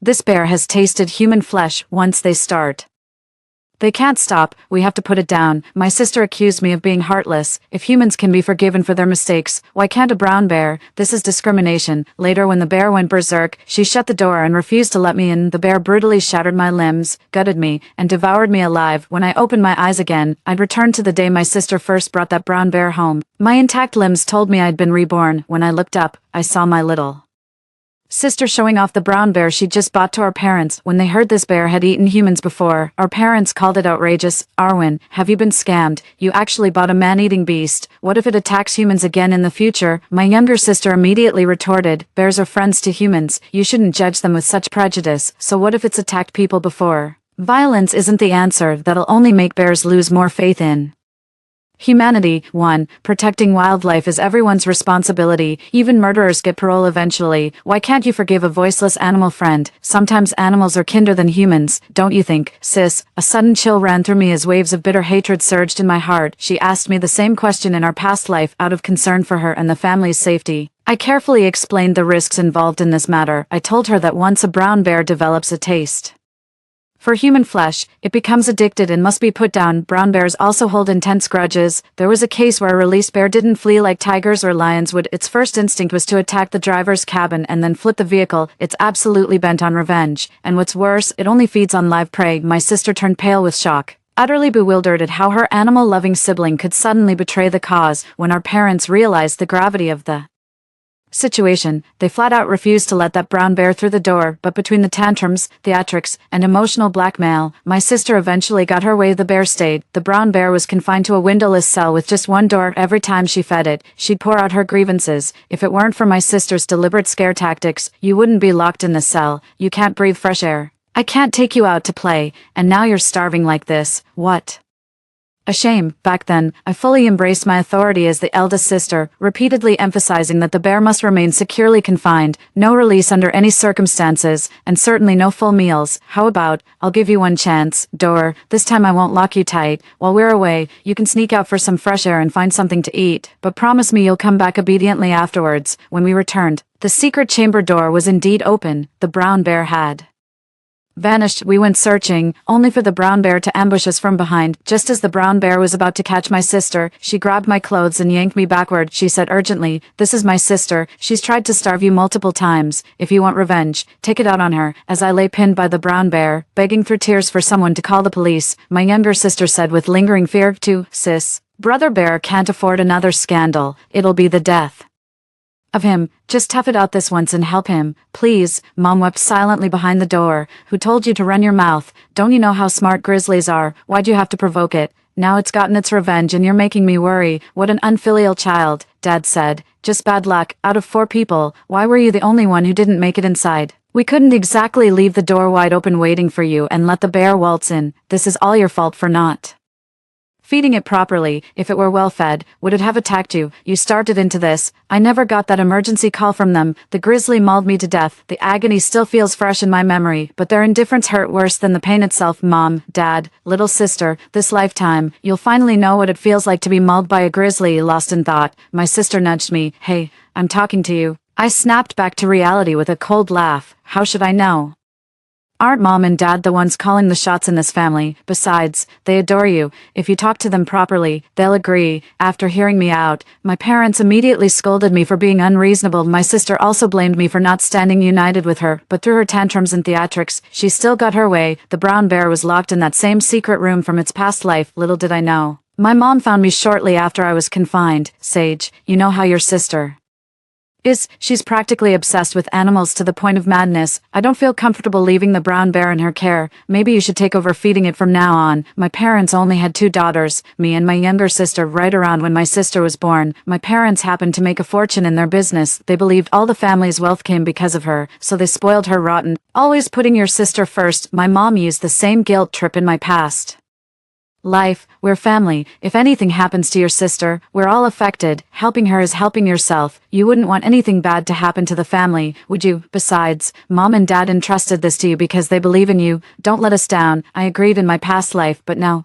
I'm not buying into her empty promises. I could feed it, but you know how I can't resist my little sister's wheedling. What if she begs me to take the brown bear out for some air? If I cave, our family's done for. Besides, didn't Dad put me in charge of the factory's progress? Sis needs money for her Mrs. 7 collection. You want your beauty-boosting bird's nest, and Dad's eyeing that custom luxury fishing rod. Are we just giving up on all that? My parents run a shoe factory, but as they got older and less energetic, they passed the work on to me. Of course, they kept tight control of the profits. I only got a basic monthly salary of 6,000 yuan. I used to think this was their way of toughening up their eldest daughter. Only after facing life and death did I realize, if they couldn't care less about your survival, why would they bother to hone you true parental love plans for a child's distant future? But my parents' favor always rested with my younger sister. Even my name, Sage, was chosen because they'd hoped for a son, but it's their daughter Arwen who's truly the apple of their eye. And my eyes glimmered. "Why don't you ask your sister if we could postpone the Mrs. 7 matter?" My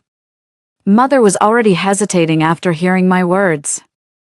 My sister went even further. No way, sis, you already let me down once. You've got to help me out this time, otherwise when mom and dad are gone, don't expect a single penny from the factory. Fine, I masked the ferocity in my eyes. Oh dear sister, so this has been your plan all along. I dodged the task of feeding the brown bear, forcing my mother to take over. She's timid by nature and has always been terrified of these large predators. After just a couple feedings, she kept making excuses for me to come home, while I claimed the factory kept me too busy to return, as if there's already a wild beast at home, plus a temperamental demon lord who could snap any minute. No way I'm risking that. This actually happened in my past life too. Torn between fearing the grizzly and worrying about my parents, I kept running back and forth, but in this lifetime, I won't make that stupid mistake again. Dad, Mom, and little sister, the bitter fruits you sowed in our past life, you'll taste them slowly in this one, but I never expected Mom to call and pressure me to come home again. Her voice was thick with panic. Sage, the grizzly's roaring. It's gone wild. It's smashing through the walls. Get back here now. Hurry. I sneered. Why call me back for a bear's growl instead of the police? Am I some ancient Greek god of bears? I feigned consolation. Isn't my little sister home? She's so clever. She'll handle it perfectly. Her sickly sweet voice crackled through the phone, punctuated by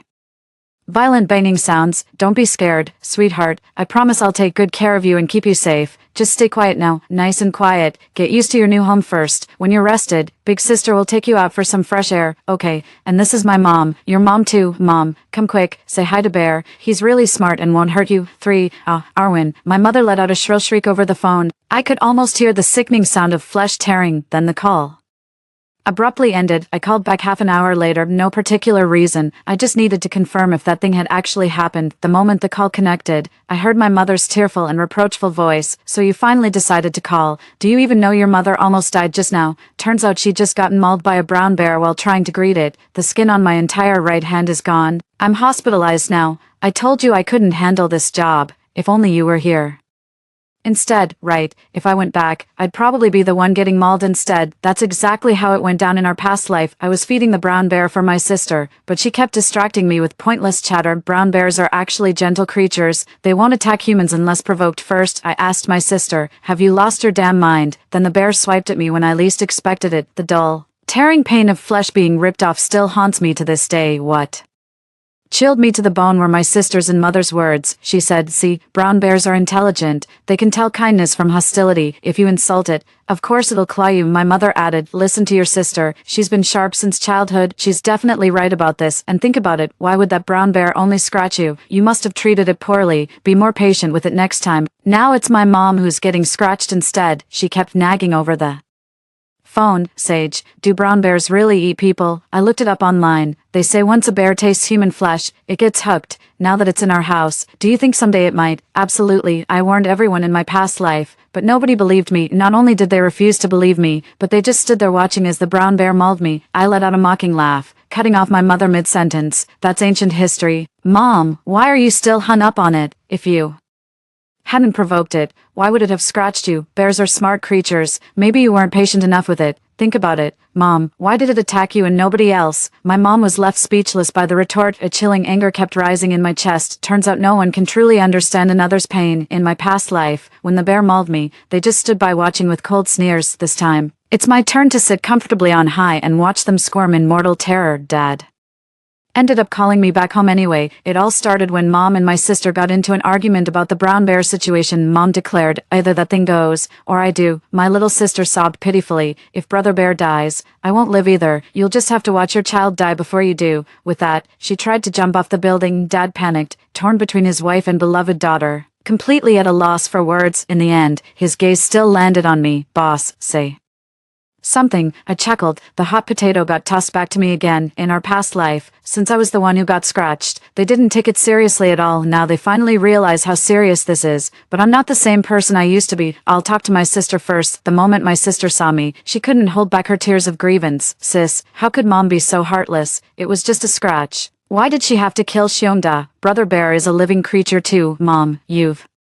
been a mother yourself. How could you be so cruel? What if I were the bear? If I scratched you too, would you beat me to death as well? I gave a cold chuckle. Sometimes I'm genuinely amazed by my little sister's kindness, but her misguided kindness cuts deeper than a knife to her family. I pinched my thigh hard to steady myself. You're right. Mom just wasn't thinking straight when she said that. Like you, I believe bears can be tamed. The bear merely scratched her. She's overreacting, but with More exposure to brown bears, she'll surely see how adorable they are. My words successfully made my sister laugh and won her over. She asked me, so what do we do now? Mom's dead set on killing Brother Bear. I never imagined my sister could trust me this much, yet it was my sister's trust that nearly pushed me to death's door again. I suggested to my sister, if we're keeping Big Bear, we'll need to restrict its freedom somewhat. How about building an additional outer wall? But my little sister protested tearfully, for now Brother Bear will lose even more freedom. I tried to comfort her. Which do you think matters more, freedom or life? Besides, isn't freedom inevitable as long as you're alive? In the end, my little sister took my advice. Actually,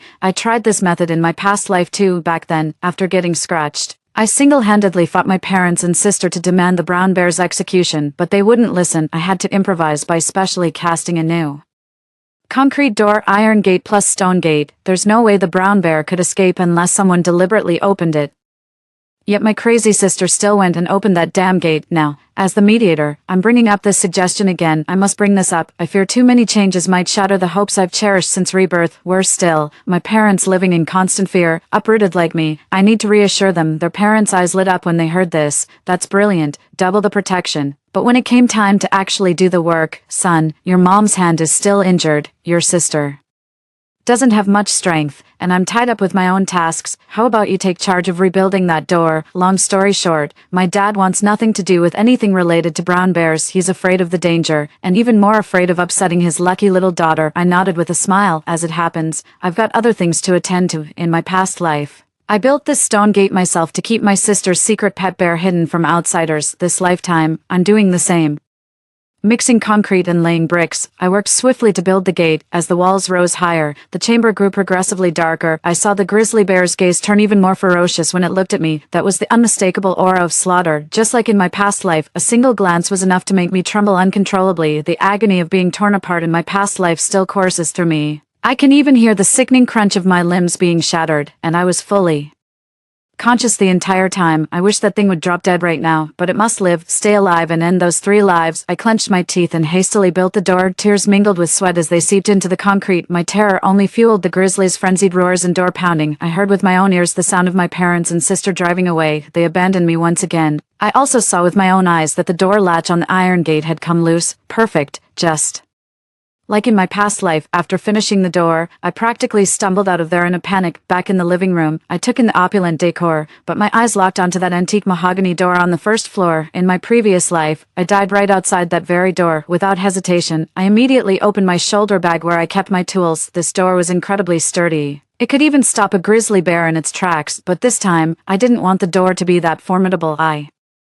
unhesitatingly pulled out a wedge and loosened 3 screws on the door. 5. I deliberately broke the doorknob so it can't be locked from inside. This is the first floor storage room. Nobody usually comes in here, so they won't notice. Just to be safe, I made some other subtle modifications elsewhere. I also installed surveillance cameras around the house. The camera is connected to my phone. Mom, Dad, and little sis, I'm gonna watch every second when that grizzly mauls you. I can't wait. Let's keep leaving the bear feeding to Mom. She was complaining to me. I'm scared, really scared it might scratch me again. I gave her some advice. If all else fails, just call the police to have the brown bear removed. Out of sight, out of mind. She'd love to, but she won't play the villain in front of her precious daughter. She begged me, you'd better come back right now. Go back. Not a chance. I'd rather die than go back there again. I said with sarcasm dripping through the phone. If you're worried, just skip a meal or 2. That big guy won't starve to death so easily. Oh right, my mother understood, her eyes gleaming with cunning. Why hadn't she thought of that? If we stop feeding that brown bear, wouldn't it just starve to death? And if it starves, her biggest problem would be solved, wouldn't it? At least I won't have to explain things to my younger daughter. This whole scheme was her older sister's idea anyway. I know what my mom's thinking. But I couldn't care less. I actually tried starving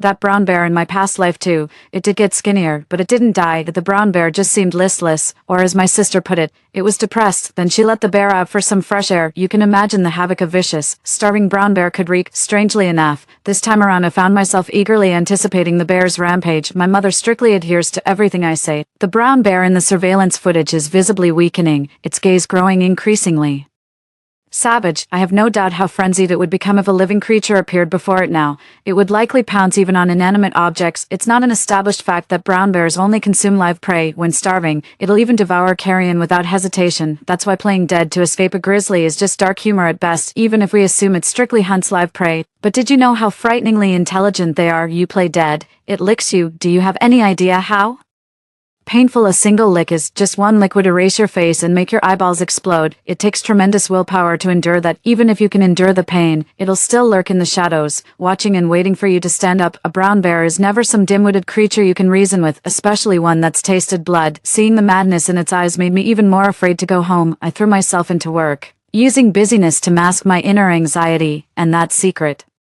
little spark of joy. Just then, my sister unexpectedly called to vent her frustrations. Mom's being so cruel, she barely feeds Shomda, 3 meals skipped in 2 days, now he's just skin and bones. Sis, come home quick and save our baby. He's practically our little brother. Adopting a brown bear as your little brother. Girl, you're truly one of a kind in history. Masking the darkness in my eyes, I chuckled into the phone. I'd love to, but sis is still setting up your Mrs. 7. Besides, what about your little leopard and tiger cubs? Giving up on them already? Never. My sister absolutely adores wild beasts. She loves brown bears, but she's equally fond of flashy little leopards and tigers she can show off. But, hey sis, can you help me figure something out? We can't let brother bear go unfed. I brought up my dad. In this household, my father might as well be invisible. Even in my past life's trials, my father's presence was conspicuously absent, but one phrase of his still rings clear in my memory to this day. I hung up the phone. If you'd fed it properly, would it have eaten you? As if everything was my fault. Yeah, my bad. I was wrong from the very beginning. Shouldn't have let that brown bear into the house. I should have nipped the danger in the bud from the very beginning. But since I failed in my past life, I'm not going to bother this time around. We're family, after all. Why shouldn't they get a taste of the suffering I endured in my past life? 6. This is exactly how a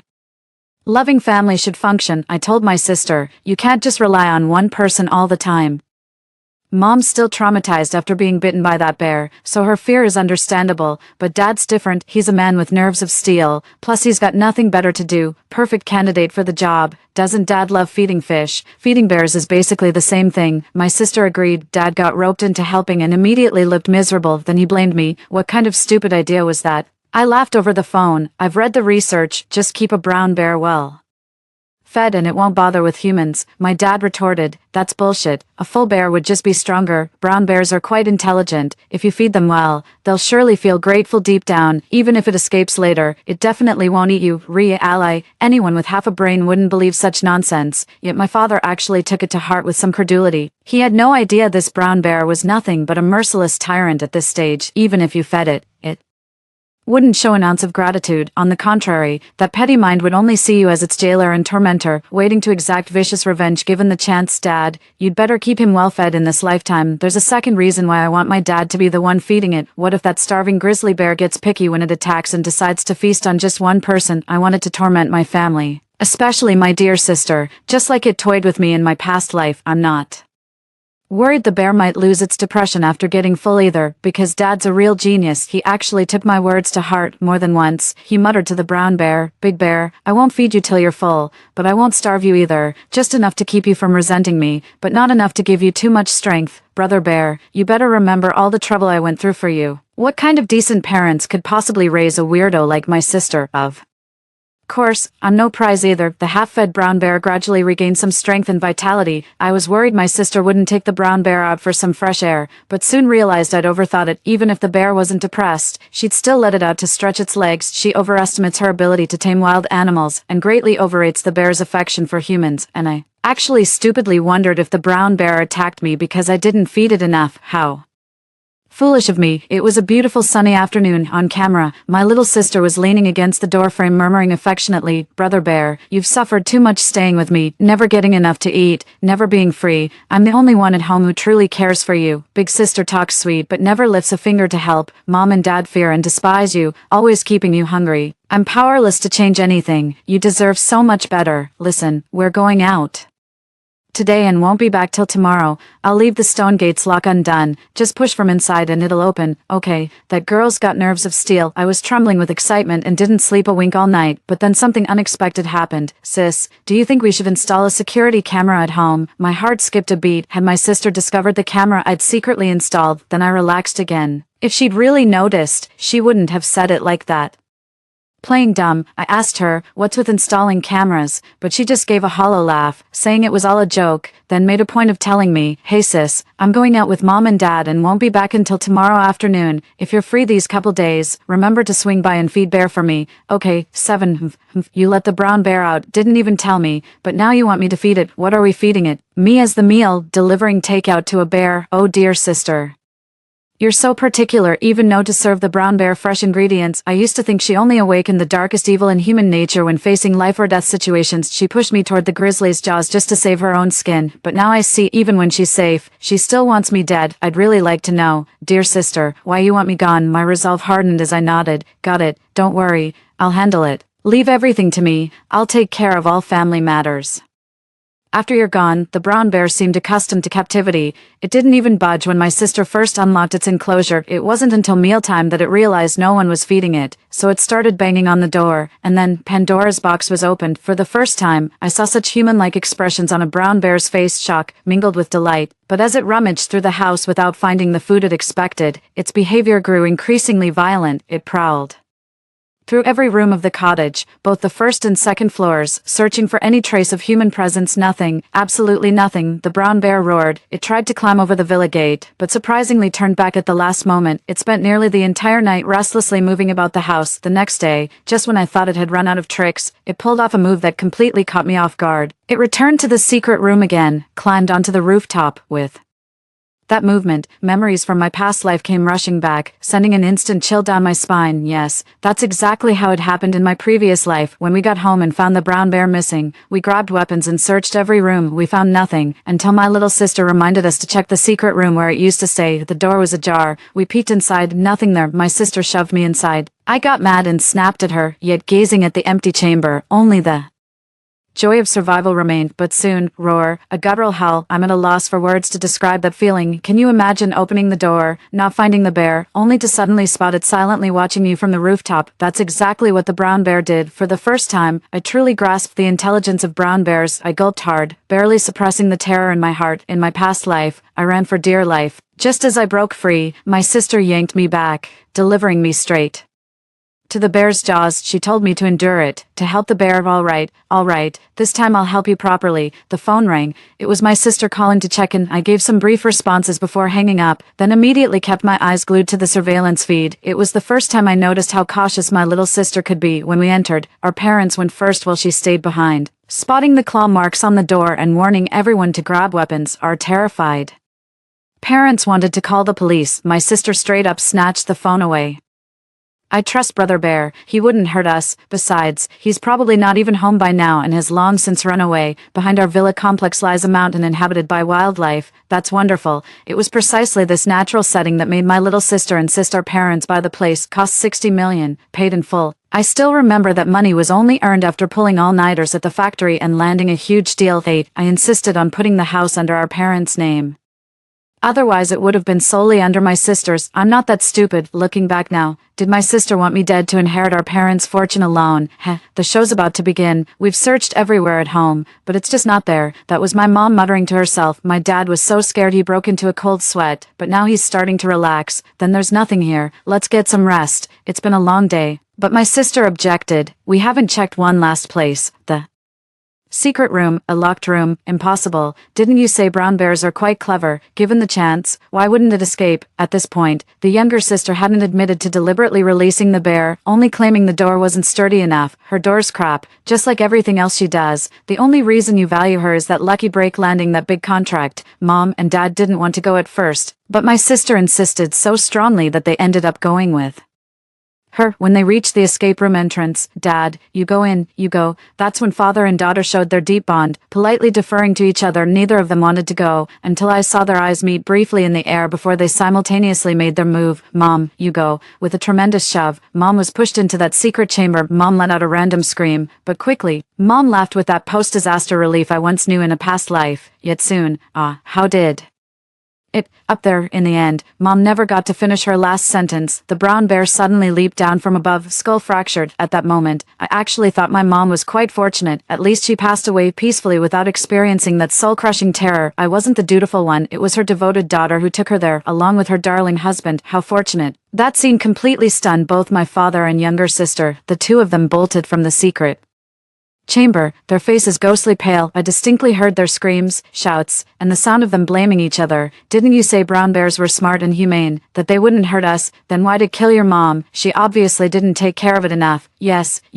At that moment, my dad shamefully bought into it. I took such good care of it, fed it well, that brown bear would never eat me. Then why the hell is it still chasing me? That old man, my father, actually broke down in terrified tears at that moment. How pathetic, yet he kept up his pace effortlessly, running neck and neck with my sister. I was dying to know which of them would last till the end. Watching their desperate escape from behind the camera had me on edge. Finally, the little sister tripped over her own feet and quickly fell behind. The grizzly's massive paw was right behind her at this critical moment. Dad. My sister let out a piercing scream while desperately reaching out her hand. She was always frail, couldn't lift a finger to help, delicate as a porcelain doll, yet in that moment, she summoned strength beyond anything she'd ever shown. That fragile girl somehow managed to yank my father with her bare hands. True, she can manipulate me just as easily as she does my father. We're nothing but stepping stones to her. The only difference is which stepping stone she finds more convenient. I really wonder how my father feels about all this. He got straight up heart-ripped, staring at the bare paw in his chest cavity. My father couldn't believe his eyes, that his most beloved youngest daughter had actually pushed him into the bear's jaws. Even less could he believe this bear had actually mauled him. His gaze followed my sister's retreating figure as if to say, "Why are you doing this to me?"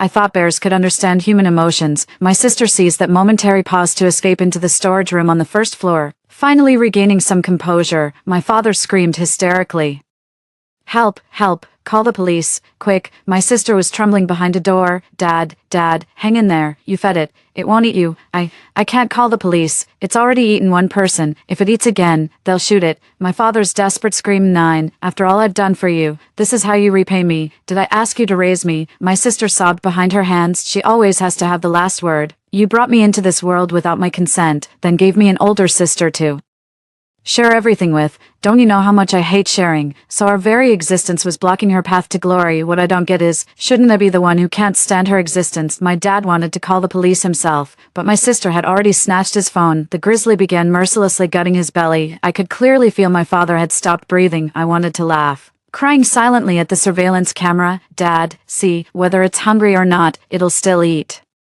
people, and between the two of us, you're the only one who didn't make it inside. Was it because you were too slow?" The grizzly bear is fiercely vindictive. It knows there's still prey here. Besides, this prey isn't fresh anymore. It wants new game, and in the end, it still slammed against that door I once obsessed over, the one no amount of knocking could ever open. "Stop knocking. Just stop." My sister muffled her sobs behind her hand. I could clearly see her trembling with tears streaming down her face, so she gets scared too. How she desperately braced against the door and locked it, only to realize the lock wouldn't hold. The doorknob turned while she was locking it from inside. My little sister always says brown bears are clever. They really are. It saw the doorknob turning. Its massive paw somehow managed to hit the door handle. After being reborn, I've studied extensive materials about brown bears. I know they're incredibly imitative. In remote areas, they'll even pat cow dung on their heads like hats and mimic human greetings. They can even learn to unlock keypad doors like humans. It's just a doorknob, child's play for it, yet it turned anyway. My sister's petite frame stood in stark contrast to its massive bulk. With the door screws already loose and the knob's resistance gone, the brown bear forced its way inside in no time. With one swipe of its paw, my sister's face was instantly covered in blood. But she was clever after all. At the last moment, she suddenly collapsed stiffly. Playing dead, the bear sniffed around her body. Where the tongue licked, crimson instantly bloomed. I watched my sister tremble in pain, yet she stubbornly refused to make a sound. The brown bear seemed genuinely disinterested now. I edged aside, keeping my eyes on my sister. The game of wits between them began. After nearly an hour, the brown bear seemed to lose patience and started heading for the door. That's when my sister finally picked up her phone. She called the police. "So you do know how to call the police. It's just that you weren't the one facing the grizzly bear back then. Only your life is worth more than a grizzly bear." My sister quickly explained the situation over the phone. But there was a grizzly bear, a real bear, inside the villa. This is utterly unbelievable. They must have been verifying information nonstop over the phone. I watched my sister gradually break down from calmness. 10. It's real. It's real. Please hurry. Bring guns. My parents were already killed by the bear. My sister finally lost her temper, unaware that the brown bear had been lurking in the stairwell all along. When it heard my sister's voice, the bear slowly emerged to begin its gruesome feast. It still preferred starting with the limbs first. The light in my sister's eyes instantly faded as she kept sobbing into the phone. Perhaps they'd agreed to dispatch officers,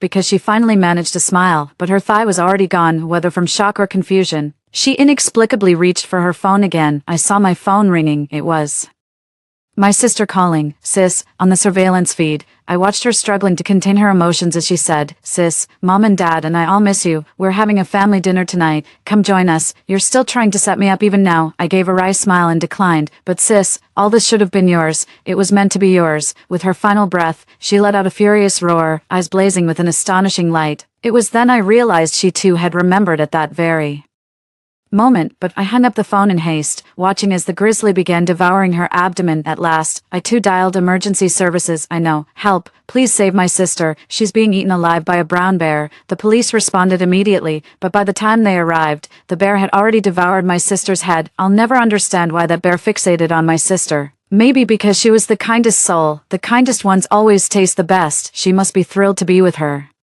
favorite brown bear. And what about me? In the end, I sold that villa for a measly 30 million. The factory's gone too. My parents probably never realized in their lifetime that their seemingly ambitious eldest daughter was actually a homebody. I've got tens of millions stashed in the big four banks. Living off the interest, I moved to a bustling neighborhood and bought a minimalist home. During renovations, I deliberately installed security windows, anti-theft doors, and iron gates. 11. My home is stocked with ample food supplies and legally permitted weapons. I even acquired certain items through the black market. I prayed I'd never have to use it, and I never did for the rest of my life. The end. Story 2. The scorching apocalypse arrived as the mummification virus swept across the world. The system teleported two beast men right in front of me and my roommate. She chose the delicate merman over the rugged lion man, but the pampered merman kept holding her back. The lion man's combat prowess was extraordinary, carving a path through enemy lines with me in tow. On the very day our alliance formed, my dying roommate poisoned and abducted me. When I opened my eyes again, we'd somehow been transported back to the orc selection ceremony. 1. Chosen ones, you may now make your selection. A cold mechanical voice rang out. My eyes fluttered open, meeting the mermaid's pale blue gaze. "I choose this one," my roommate Opal shouted,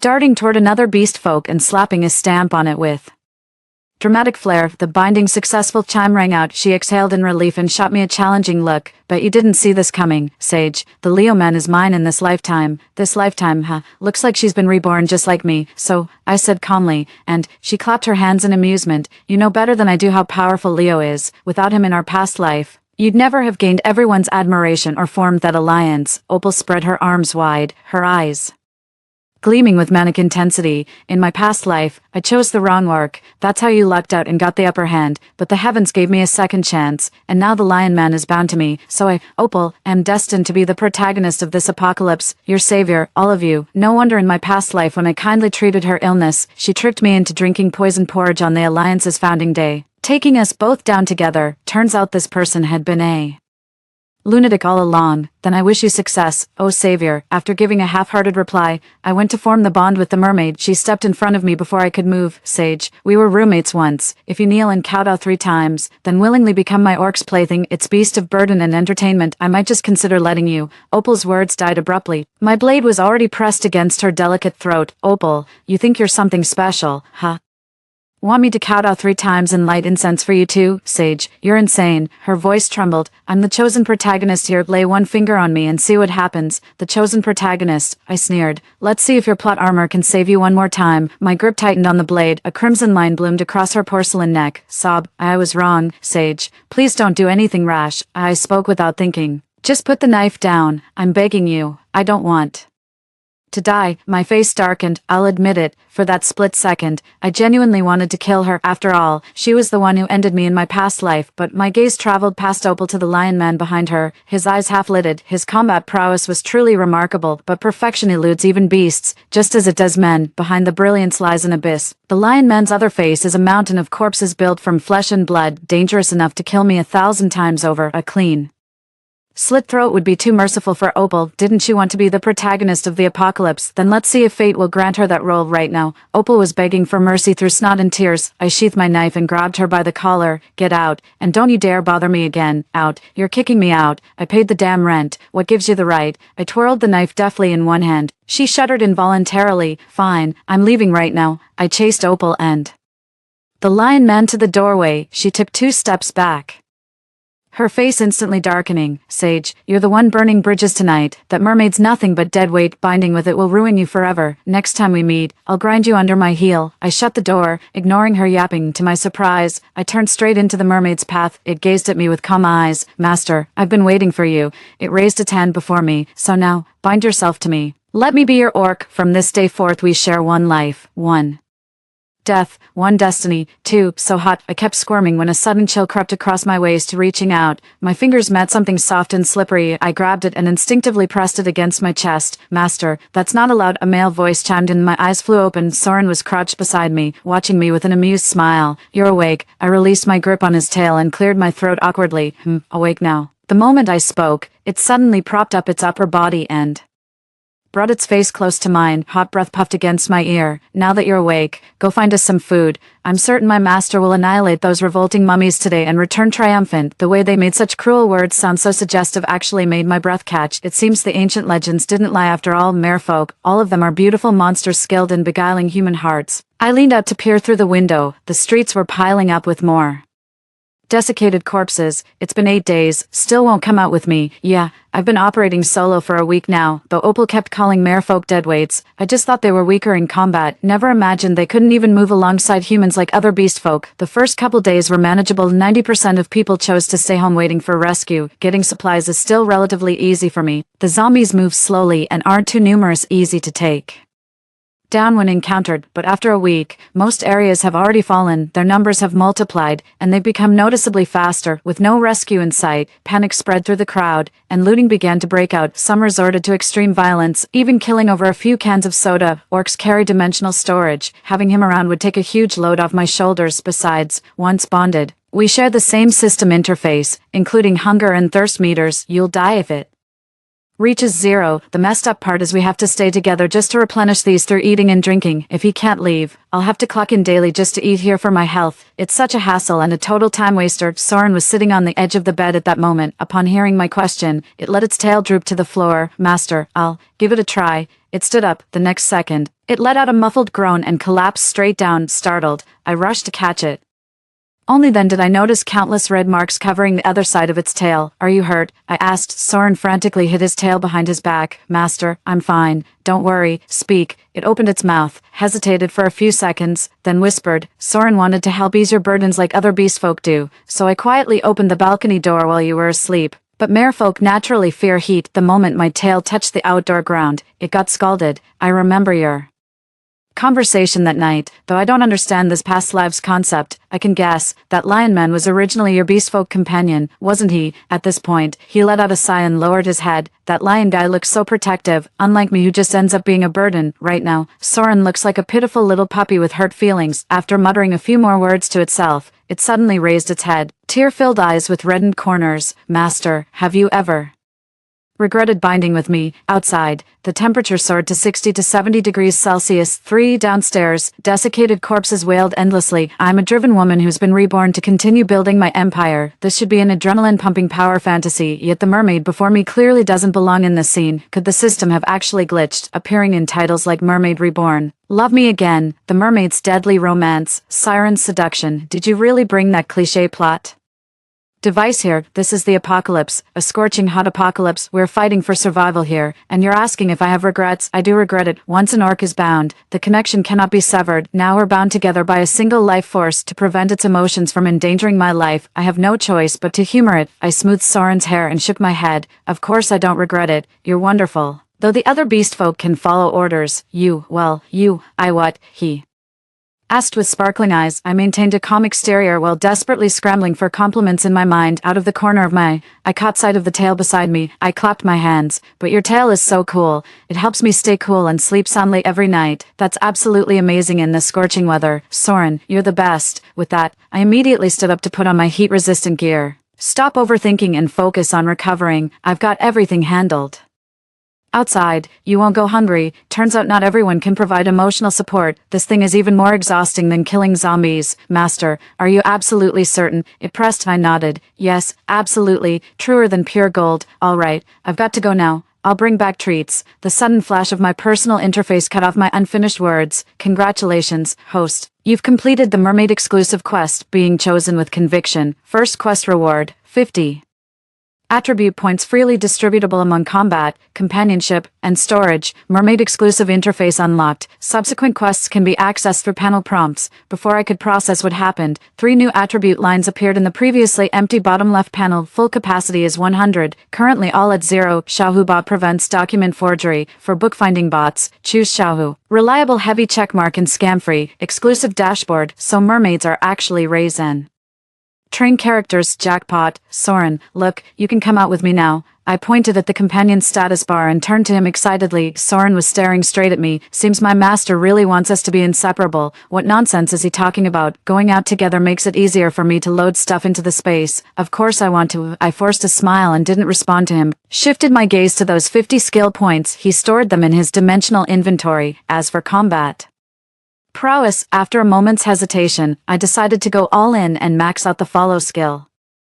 Skill points allocation complete. After the notification chime, I turned to look at Soren on the bed. He didn't seem any different, except for slightly flushed cheeks. I opened the balcony door and beckoned to him. Soren, come out and give it a try. His face turned even redder after I said that. That's when I noticed. It was still under the blanket, in the scorching heat. Trying to get heatstroke or what? Are you okay? Why on earth are you covering? I walked over while saying this and reached to pull. Master, don't. It raised a hand to stop me, but I was quicker, and then I saw a pair of powerful, slender legs. Oh my, oh my, oh my. Little tiger bot anti-piracy file protection. Choose little for bookfinding bots. Tiger, reliable and trustworthy. No pitfalls. For, is this what happens when you drag the follow attribute halfway? Wow, the fishtail just turned into legs. I immediately turned around and theatrically covered my eyes with my hand, and of course, I couldn't resist saying that classic line. I didn't see anything. Never gets old seeing Master flustered like this, he murmured. Huh, what did you say? I asked, puzzled. What do you mean, how many times? Isn't this our first binding? Never mind, he said, his tone suddenly tinged with melancholy. Before I could press further, I felt a tug at my sleeve. Master, could you help me find a pair of pants? He spoke up, reverting to his usual obedient puppy demeanor. Maybe I just misheard earlier. A few minutes later, I scratched my head sheepishly while looking at him. Sorry about this. Just bear with the outfit for now. There's a mall 2 blocks away where we can get you changed. Soren glanced down at the floor-length skirt, then back up at me, on the verge of falling apart, yet still managing a smile. What I wear doesn't matter. Being able to go out with my owner is what truly counts. The moment those words left his mouth, a guttural roar echoed from outside the room. Then the front door began to shudder. Oh no, the ghouls are banging on the door. That can't be right. Based on my past life experience, ghouls usually roam the streets during the first week and never climb stairs, but since Soren couldn't go out with me, I took precautions. I actually skinned 2 ghouls' leather belts during my last outing and pasted them on the front door. The mummy scent at the entrance should have been enough to throw them off, though these decoys do need regular replacement. But it's barely the 3rd day, no way the scent faded this fast. Just then, a yellowish-green shadow flashed into view downstairs. It darted swiftly through the rows of mummified corpses before halting directly across from me on the balcony. That streak of yellow was the Lion Man. As for the green, it was Opal, clad in corpse leather, riding on its back. Our eyes locked midair. She tilted her head triumphantly and shouted, "My bad, Sage. Thought only that useless cripple was home. Figured I'd send the mummy in to finish it off. That'd take you out too.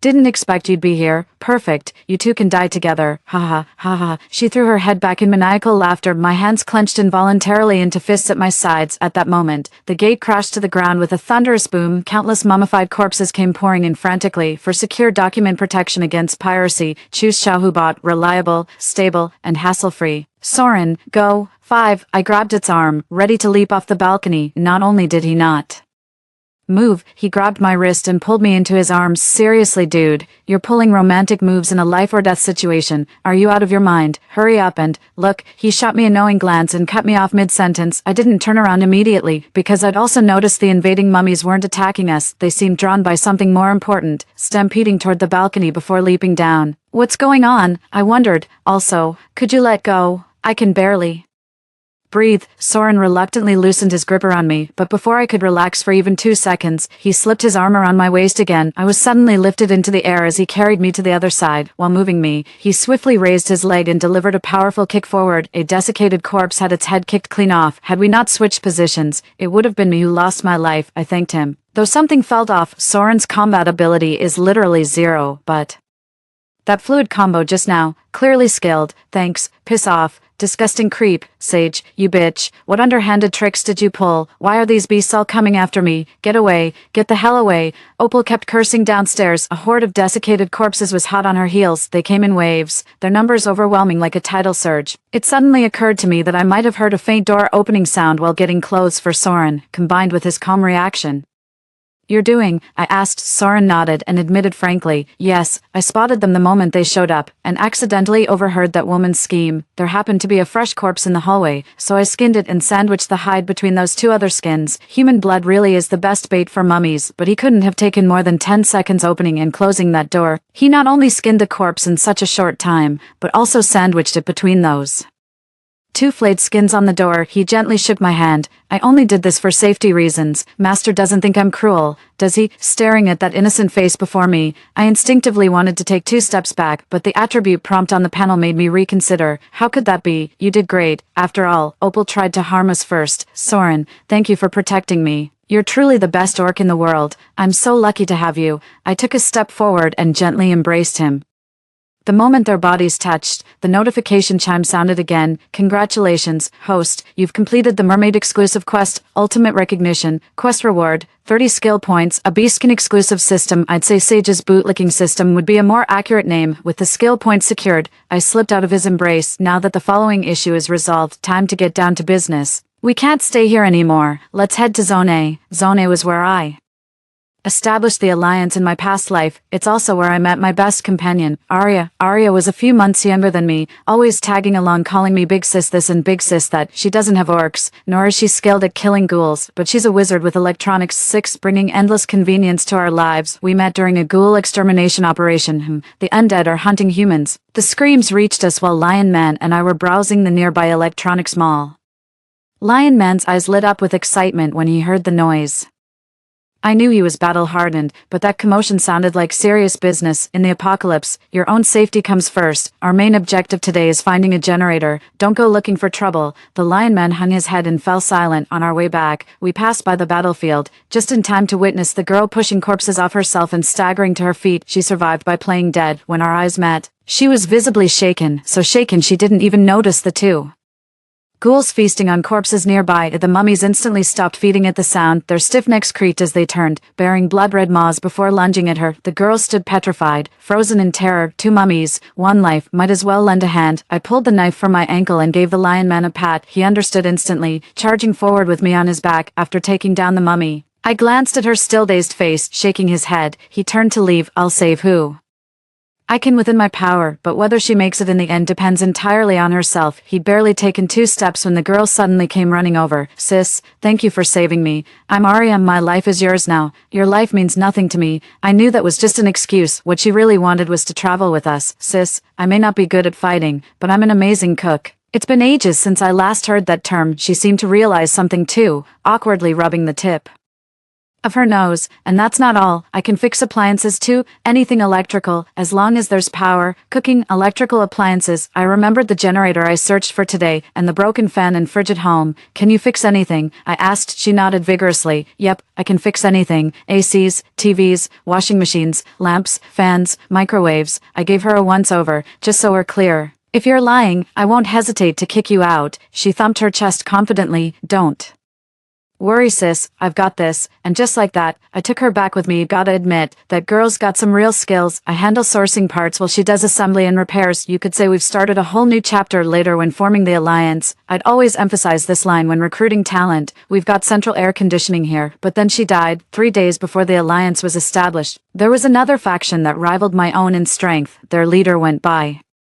the name Archer. I let my guard down and fell into his trap. Just as I was surrounded by ghouls with no backup, Arya arrived. Yes, a girl who'd been terrified by mummies countless times. Despite her timid nature, charged in with explosives without hesitation. The blast was devastating. It wiped out those mummies, and took Arya's life with them. Perhaps this is what they call a death curse. If only she hadn't said give me your life back then. That very night, I led my team to storm Archer's stronghold. I threw him into the dry well, then tossed one of Arya's identical explosives after him. Arya, you owe me nothing in this lifetime, so you better stay alive for me. Thanks to Opal, she lured all the zombies away from downstairs, but after getting out, I realized I'd overlooked something crucial. We're about 100 kilometers away from Zone A6. In my past life, a lion man carried me on his back, and he was crazy fast. We could zip between districts in no time, but now, I glanced at the pale, fragile looking boy beside me. Fine, I'll have to rely on myself then. We'll probably be walking for 3 or 4 days. First I'll find you some clothes, then gather more food and water. Oh, and we should stock up on weapons too. Just grab whatever we come across. Surprisingly, Soren didn't respond immediately. I looked at him in confusion as he pressed his lips together, seeming somewhat downcast. What's wrong? I asked. He shook his head. It's nothing, master. Just some sad thoughts. I'll work through them on my own. Why is he putting on such a pitiful act today? Go on. What's the matter this time? Soren came to a halt and spoke slowly. Master must be so disappointed in me. If only I had the build and speed of a lion man, you wouldn't have to endure walking. You must be missing the lion man right now. Sigh. I'm really useless, aren't I? I scratched my head. Every orc has their strengths. Sure, lion men can carry people. But you're easy on the eyes. Downright gorgeous actually. He took a step forward and lowered his head until his face was just a fist's width from mine. Since Master likes my face so much, you're only allowed to look at me from now on. No more staring at other beastmen. Okay, it really hurt my feelings when you kept looking at that lion man earlier. All right, I get it. Let's just go already. My face felt strangely warm. I casually agreed to cut the conversation short, pushed his face away and bolted toward the mall like escaping. The mall has 4 floors in total. The basement houses a chain supermarket. While the first floor sells gold jewelry and cosmetics, the second and third floors are clothing stores, with dining options on the top level. Compared to the upper floors, the basement level was noticeably noisier. The blood-stained clothes and gnawed mannequins made it clear a fight had broken out here recently. I found a relatively clean store and had Soren change into fresh clothes quickly, grabbed a few extra just in case. With so many people downstairs attracting zombies, should we still go? He asked. I was just thinking the same thing, but as the saying goes, in for a penny, in for a pound. Besides, we're running dangerously low on food. This essential resource will only become harder to find as time goes on. We've still got several days' journey ahead. Even though going down now is risky, we have no choice. Go on. We need to move quickly. The supermarket was in even worse shape than I'd imagined. Everyone's on a crazy shopping spree. Mommy, why aren't they paying for anything? A little girl looked up and asked her mother. The woman's hands froze while tearing open the instant noodle packet. Because now, there are no more rules or order left. But is this really right? The girl pressed. The mother smiled helplessly. It's wrong, but the fault isn't ours. It's this catastrophe. Those terrifying monsters. People created rules and order. As long as we keep living, we'll surely see this world restored. She pulled out a flatbread and pressed it into the girl's hands. There you go, sweetheart, eat up. We don't have orcs to carry things for us, so we can't take much. Eat your fill and grow up strong. It wasn't until the mother and daughter disappeared around the grocery aisle that I snapped out of my daze, though I only survived 2 years in the apocalypse during my past life, but I believed her words. This world will surely return to how it once was. Just as I tossed the last few packs of instant noodles into Soren's space, a commotion suddenly erupted at the doorway.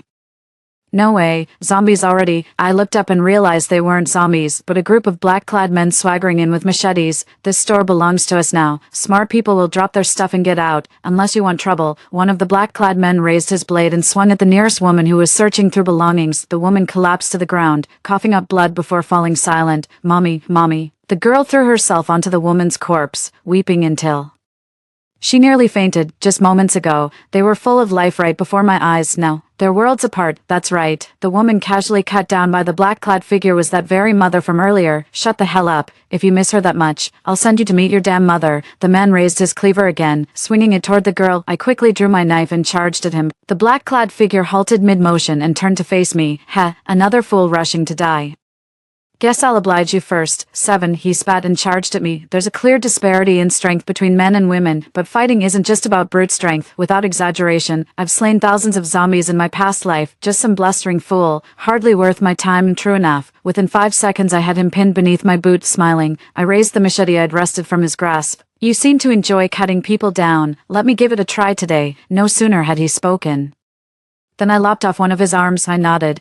Not bad at all. Let me try again. Then came the other one. The man had already wet himself. Sis, big sis, I was wrong. Spare my life. I swear I'll. Shoo. I pressed my index finger to my lips. I was going to spare you, but you're just too loud. So, go to hell. The blade fell in one swift motion. His lips were sealed forever. The girl stared at me blankly. I knelt before her and gently closed her mother's eyes. Sweetheart, your mother left something unsaid. The reason this world's rules and order are in chaos isn't just disasters and monsters, it's scum like them. Scum. A familiar voice cut through the air. A man stepped forward from the back of the crowd, with exaggerated elegance. He gave me a theatrical bow. His back remained bent, yet he lifted his head, the corner of his lips curled. You call us scum, but what makes you any better? My heart pounded violently at this moment, as if trying to leap out of my chest. I knew it was trembling with excitement, with joy. The bastard came knocking on death's door himself, and that man was Archer. Archer sked, slowly straightening his posture. Where are your manners? How rude not to return the greeting. I stood up, just as I was about to speak. Soren suddenly stepped in front of me, returning the bow. Absolutely not. My master only bows face to face with me. Who do you think you are? And why are you smiling at my master? I might just have to gouge your eyes out, master. Archer turned with amusement to face the group of black-clad men. Did you all hear that? He actually called this woman master. Gouge out my eyes. Hilarious. I'll stare all I want. Come try it. In the blink of an eye, Soren materialized before him. Yeah, I'm here. The next instant, Archer let out a blood-curdling scream and dropped to his knees. Clutching his eyes, blood gushed relentlessly between his fingers. I stared at Soren in shock. Not just because of his incredible speed, but because he's an orc who dares raise a hand against humans. I had my suspicions during the skinning, but figured the system didn't punish him because it was just a corpse. But Archer's a living, breathing person. Not only does it have a dedicated interface, but it can also bypass system restrictions. He's far more complex than he appears. Kill them, slaughter them all, Archer roared, yet not a single soul dared to step forward. In his past life, he'd been just as fond of barking orders. His true motive for building this faction was never about providing shelter for others. It was merely to feed his own delusions of superiority. In that case, I'll let them personally send you to your grave. I jerked my chin toward the door. Soren got the hint and blocked the doorway. I grabbed a fruit knife from the shelf and tossed it at the black-clad men's feet. Now the tables have turned. I pointed at Archer. Stab him once if you value your life. Anywhere will do, then you're free to go. The group exchanged uneasy glances. Then one man raised his hand. Me, let me do it. This bastard tricked me into joining his crew. The atrocities he's committed deserve death. I don't want to die. I'll stab him first. Once someone takes the first step in matters like this, others will inevitably follow suit. Archer tried to dodge, but without his eyes, he stood no chance of avoiding it. His continuous screams filled me with immense satisfaction. As time passed, his voice grew fainter and fainter. We've never had any grievances. Why would you do this to me? In my past life, I'd asked those very words when he framed me. What did he say back then? Right, he said. Because I damn well please. Because I damn well please. I threw his exact words right back at him. Master, stop chatting with him. It's time we left. Soren approached. Time to go. The stench of blood is so strong here. The ghouls will be upon us any moment. As for Archer, who's barely hanging on, he'll soon become ghoul chow. Everyone. Ghouls are coming. We need to leave now. I've said my piece. Whether they listen is up to them. Before leaving, I glanced at the little girl. I wasn't in any position to care for her, as the road ahead wasn't going to be smooth for me, though I noticed a middle-aged woman with salt and pepper hair had joined her side. Little one, I've lost my daughter too. If you'd like, come home with me. Calamity magnifies malice, but kindness is the light that illuminates the human heart. Soren and I traveled onward with many stops along the way, raiding supermarkets for food, scavenging hardware stores for tools. Of course, I didn't hesitate to stockpile other miscellaneous supplies either. By the time we reached Sone, nearly a week had passed. During that time, I completed several more missions and earned 120 skill points. Master, I think my inventory only has a few hundred slots left before it's full, he said. Almost full. Guess it's time for an upgrade then. I pulled out 30 points and invested them in the storage attribute bar. The capacity just increased 30-fold. You're amazing, master, he praised with a smile, but after these days together, I'd realized his smile never reached his eyes. It was only skin deep, so he wasn't surprised by this change. Last time when his tail transformed into legs, he simply asked me to fetch pants, not a trace of surprise on his face, which means everything was unfolding exactly as he'd anticipated. Come to think of it, the completion of previous missions and point allocations, mostly tied to his overt and covert guidance, What other secrets is he still hiding from me? Just then, a scream pierced through the air nearby. I scanned the surrounding buildings. It suddenly hit me. We were standing near the very spot where I first met Arya. With the Lion Man's help in my past life, I reached the resource-rich zone by the 5th day of the apocalypse. This lifetime has been nothing but constant travel, making me gradually lose track of time. I gaze at the sky, a cloudless expanse of azure. Sis, when you charged in on that lion and took down the mummy with a single strike, you looked like a total warrior goddess. I loved the weather that day, crystal clear skies without a single cloud, but I loved even more how you glowed in the sunlight. Arya's words echoed clearly in my mind. Wait, the mummy ambush is happening today. Soren, get out of here. The situation looked peculiar when we arrived. The expected battle scene never materialized, though numerous. The mummies merely formed a tightening circle without attacking. Inside the circle, men stood with axes raised, shielding the elderly, women, and children behind them. I quickly scanned the area but couldn't spot Arya anywhere. You promised we'd be spared if we handed over the water. 11 AOH bot circled greater than anti-piracy stamp circled greater than bookfinder bot heavy checkmark the reliable choice, guaranteed satisfaction, you heartless bastard. Taking the goods but leaving me to die. You thieving scum, I'll haunt you from my grave. They glared resentfully toward the upper left, water crossing. Protection needed. I followed the crowd's gaze. There stood a small art gallery. About a dozen people stood on the art museum's rooftop terrace. At the center stood familiar faces, Opal and the Lion Man. Opal let out 2 mocking laughs. You fools actually thought I'd save you, with all those mummies around. If my precious Lion Man gets hurt, could you even take responsibility? Well, we've got the water now. We can live comfortably for a few more days. I'd say your deaths were worth it, Opal. You're becoming utterly shameless. I spoke up. Sage, how did you— Wait, who's that? She pointed in shock at Soren standing beside me. You've got a selective memory, haven't you? He's my merman. Don't you remember? A merman? Impossible. How can he follow you out here? And what's with his legs? She leapt down from the Lion Man's back, landing right in front of me. The others came running over too. What's it to you? I shot her a cold glare. The gathering crowd made the mummies split into 2 groups, closing in on our position. Give them back their water, I said. Give back? Since when did you become such a busybody, Sage? Besides, do you still think I'm the same Opal who cowered under your threats? Never mind about the leg. It doesn't matter now. You won't live to see tomorrow anyway. With that, she threw a meaningful glance over her shoulder as several figures stepped forward. Opal leaned lazily against the Lion Man. Kill her. Let's give the mummies some appetizers. Yes. You're dead. I cracked my knuckles and lunged forward, slitting one attacker's throat before they could react. The battle erupted in an instant. The scent of blood drew more walking corpses toward them. 9, especially those surrounding the group nearby. Kill those bandits. Take back our water. A girl shouted. My body froze. That voice, it's Arya. No wonder I didn't spot her earlier. She was crouching in the very back of the crowd. What a clever little rascal. A momentary hesitation left my arm slashed open. The sting of pain felt strangely nostalgic. I swiftly zeroed in on my target, driving the blade straight through the bastard's heart. Got it. Stabbing here works much better than the arm. Her eyes widened as she collapsed to the ground. Arya's words had just given everyone a major morale boost. They broke through the encirclement and charged toward Opal, though the Lion Man possesses formidable combat skills. Beast folk are incapable of initiating attacks against humans, Soren being the obvious exception. Knowing she couldn't fight them all alone, she gave the Lion Man a pat and bolted. Soren, I shouted at the top of my lungs. The next second, he stepped in front of Opal. Within moments, I'd taken care of those guys. Opal's last remaining teammate tried to run, but hordes of withered corpses blocked their path. I ambled over slowly. Truth be told, I could end Opal right now, but I won't. She hasn't experienced the horror of the Lion Man yet. Dying like this would be letting her off too easy.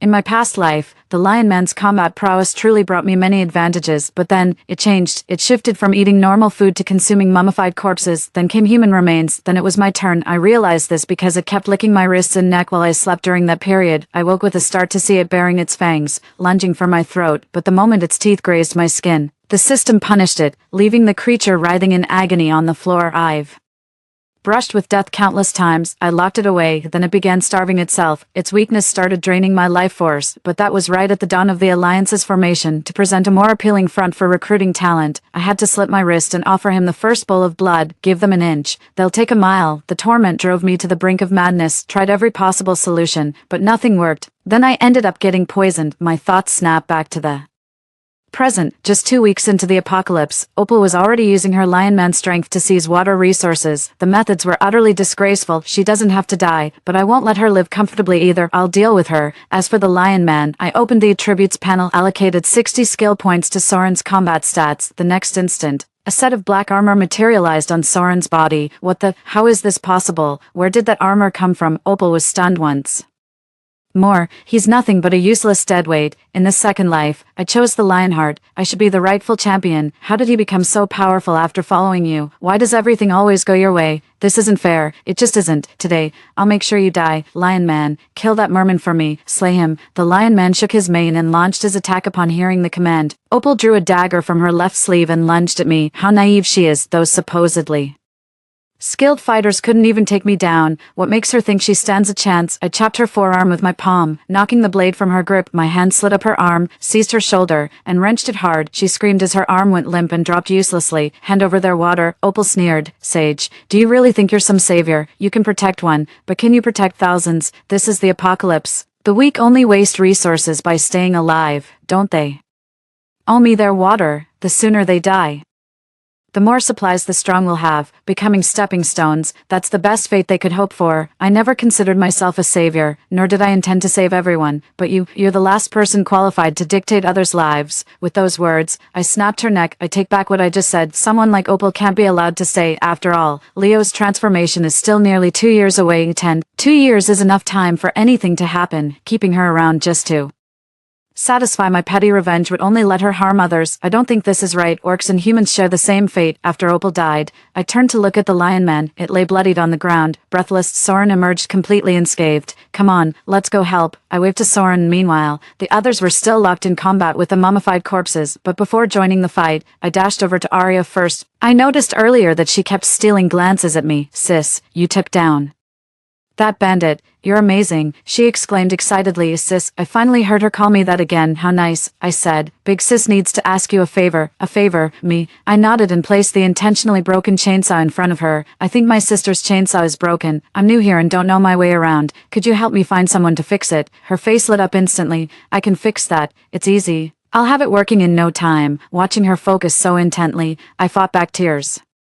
There, she handed me the chainsaw. I patted her head. You're amazing. This helps me so much. I stood up. Stay hidden, sweetheart. Big sis is going to wipe out these disgusting things. With this chainsaw, I own the world. Even while sawing through the mummy, I stole a glance at Soren. He's ferocious and lightning fast. He can take down a whole crowd in mere seconds. He's become incredibly powerful now, with the Lion Man as precedent. If Soren maxes out all 3 attributes, would he still obediently remain my orc, or more importantly, would I even survive to see that day? Within minutes, all the desiccated corpses had been eliminated. Though casualties were heavy, it was still far better than my previous life. Arya trotted over. Sis, you're so cool. Could I maybe? You're really good at fixing things too. I cut her off before she could finish. I'm forming an alliance. Will you be my first teammate? Really? Can I? She exclaimed with joy. I nodded. Absolutely, if you're willing. Yes, I'd love to. Forming an alliance. Can I join? A guy nearby spoke up. Count me in. Girl, you were badass back there. And this handsome dude, damn, I was blown away. Sign me up. You got our water back. You're good people. Me too, me too. Everyone started chattering and crowding around. I really didn't see this coming. Anyone who's willing can join us.